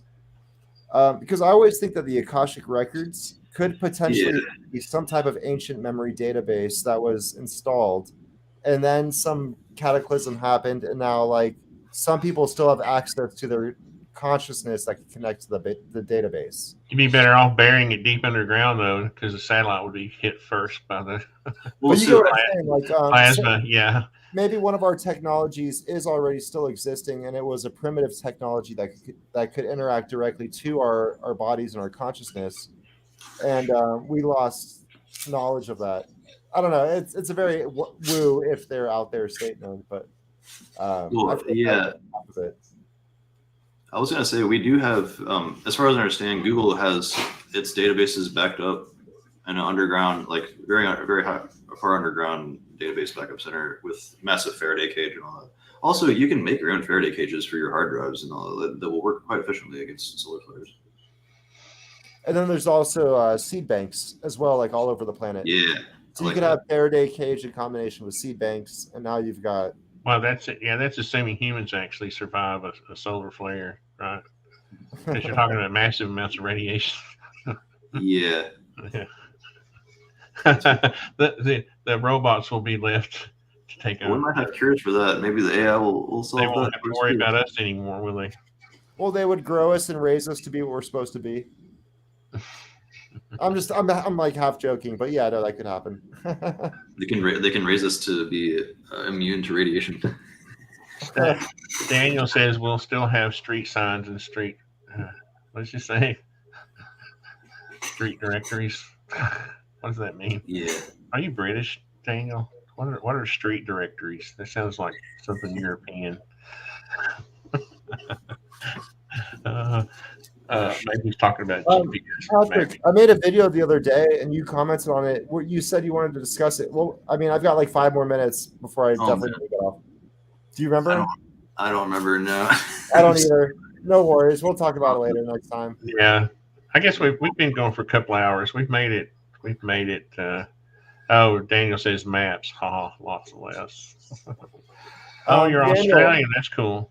Daniel, I'm one of the few people to have traveled across the U.S. using a map on Oh paper. man, I had my first car was a '62 Corvair. Okay, and I had an Atlas thing in my, the ones that fold out, that fold back up like a That, book. that's what I In, have. I in have the an in the Atlas. glove compartment, I could pull that sucker out and I could drive anywhere with that map. Of I course, keep that in my truck right now still, like from seems when I was I'm not the only person. I'm 38 now, so like I think that was like the cutoff line. Is like people that were like born in the 80s versus people born in the 90s.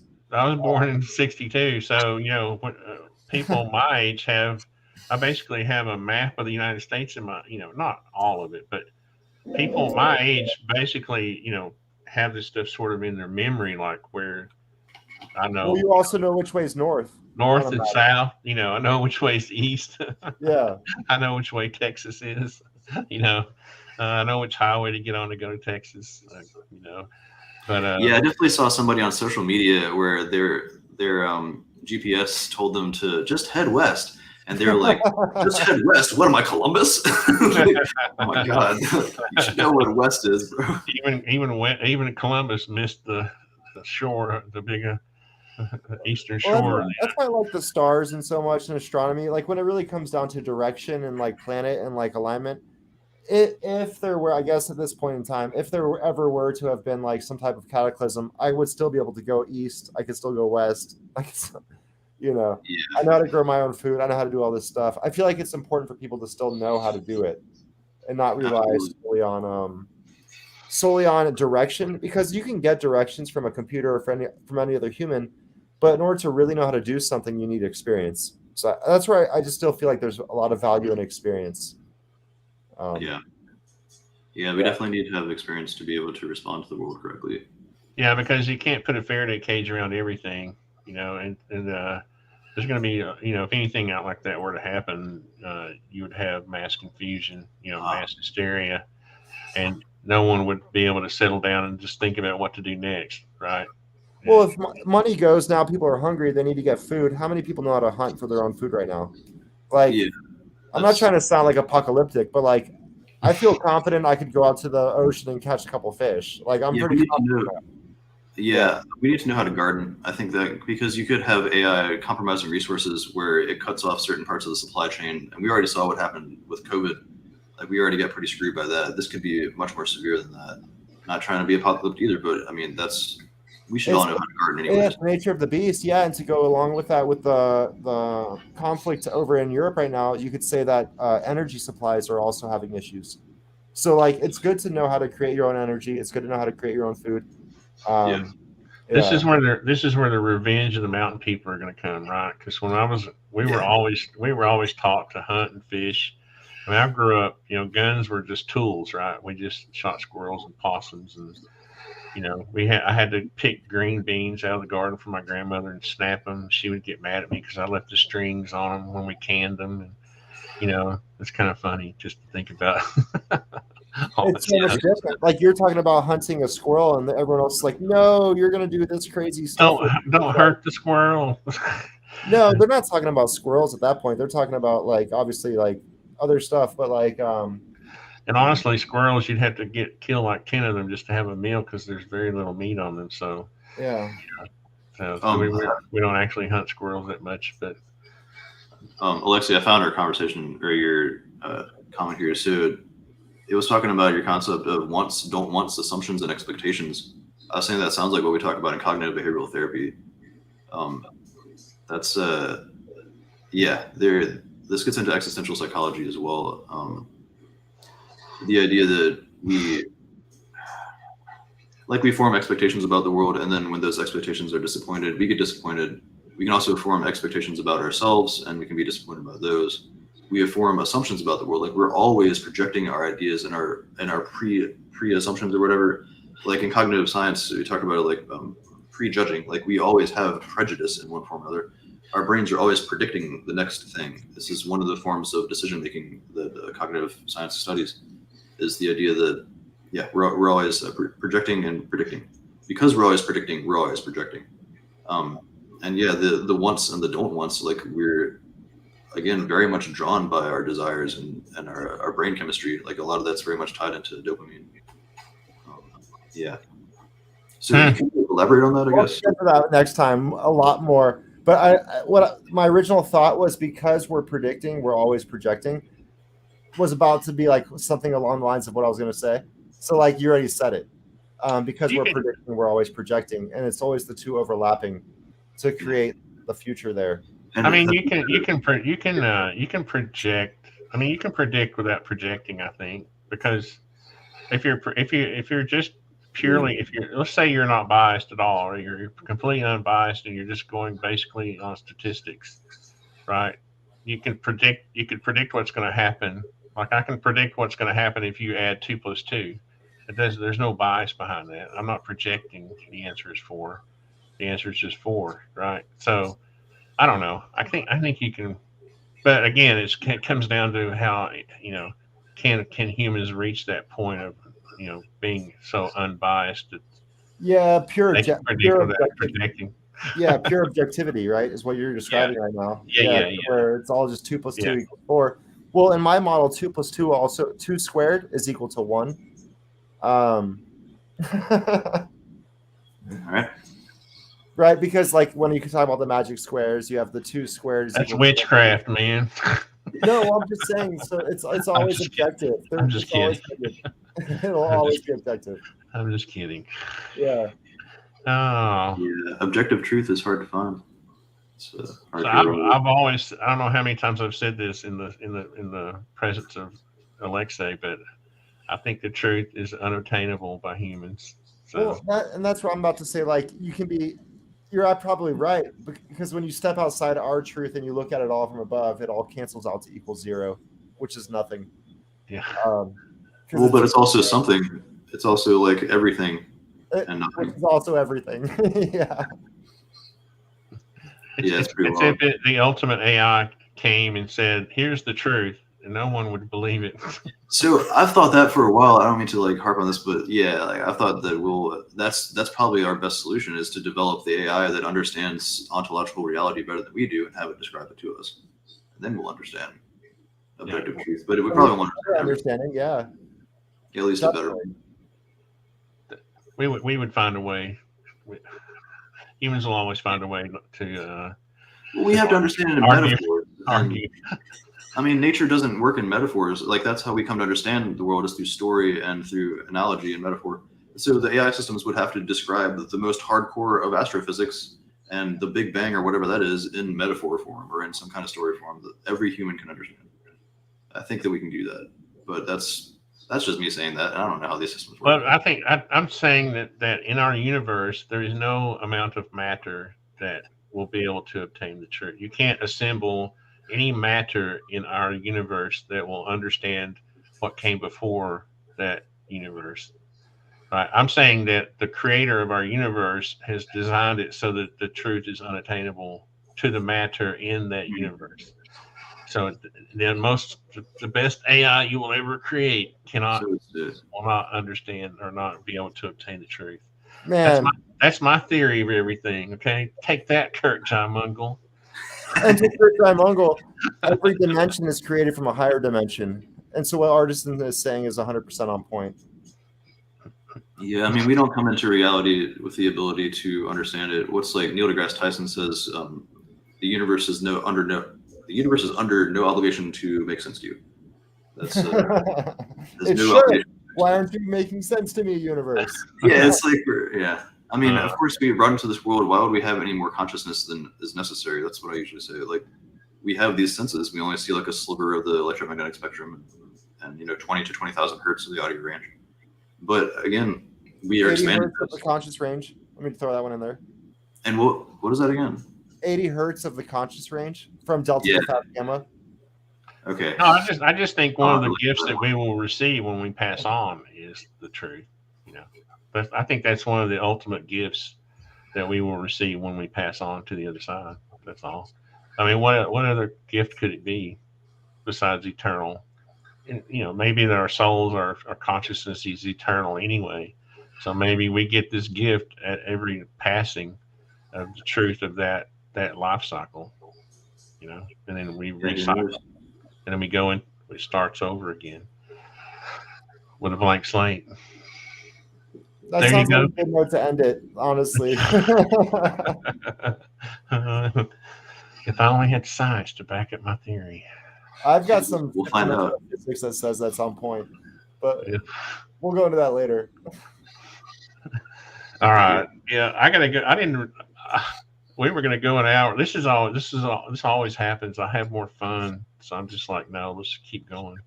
But now I have to go to bed because I have to get up at 5 o'clock in the morning. I want to go skate down the river. I'm like really excited to skate down the river right now. Nice. Well, Patrick, it's always a pleasure. Likewise. I wish we could do these like once a month or something. They're a lot of fun for me because it actually learn something every time we do one of these, and even in secret, I'm like, oh man, I learned that tonight. It's really awesome. Well, it's good. It's good when people can be objective. Like I think that when intelligent minds get together and can be objective about what they think, true learning and true growing happens. Right? When you get people that are so caught up in their own what they think, then you're not going anywhere with that. See, Raven, that's what I believe too. I was just trying to be generic in my belief that our consciousness, our soul is eternal, and that our gift of knowledge. Yeah, that's what I was just trying to be generic because you can actually believe that, you can actually have the similar belief, right, with any religion or any existence. Just an atheist could believe that when he dies, that he will understand the truth of reality. It may be a gift that the Creator gives. So I'm trying to appeal to even atheists or agnostics. So anyway. Yeah, Bernardo Castro's got some cool ideas about that, like the returning to the infinite void and all that. Although he doesn't put it that way. See, that's why I invited him back as soon as we were done with our little chat, because that's one thing I wanted to pick his brain on again. And first, I have to talk him into selling me one of his homemade computers at an affordable price. I missed a conversation with him, but when I do get to speak with him, I'm sure it'll be a lot of fun. You know? Yeah, Well, those are deep thinkers. he said he would come back, so that'll be something. Maybe all three of us can visit with him next time. That would be cool. So Yeah. All right, guys. Well, thanks a lot, and thanks everybody in the chat. It really is a pleasure having all you guys, Raven, Daniel, Kurt. Who else was out there? All you guys. I can't scroll for some reason. My mouse is dying. Raven, Marilyn, Marilyn. All you guys, Kurt, Daniel. Thank you. It really is a pleasure having you guys in the chat. Sometimes I get distracted reading your comments, but I think that's a healthy distraction. So thanks again, and tune in. Hopefully, we're going to have in May. We're going to have Gary Nolan. He promised me, so I'm holding him to that, and that'll be awesome. And I have some surprise guests. Hopefully, these two can help me get some more, because we're right now April's kind of blank, and but I love doing these because I always learn something. I love hearing what people have to say, especially about philosophy and physics and all kinds of cool stuff. So, Arson, I just want to say thank you for having me on. Yeah, it's fun hanging out tonight. Patrick, good hanging out. You guys are great, and you always challenge me, and I get carried away sometimes. I apologize for that, but it's just you all get me going sometimes. Can't help it. Hey, well, namaste, y'all. You know the term namaste. It means the light in me sees the light in you.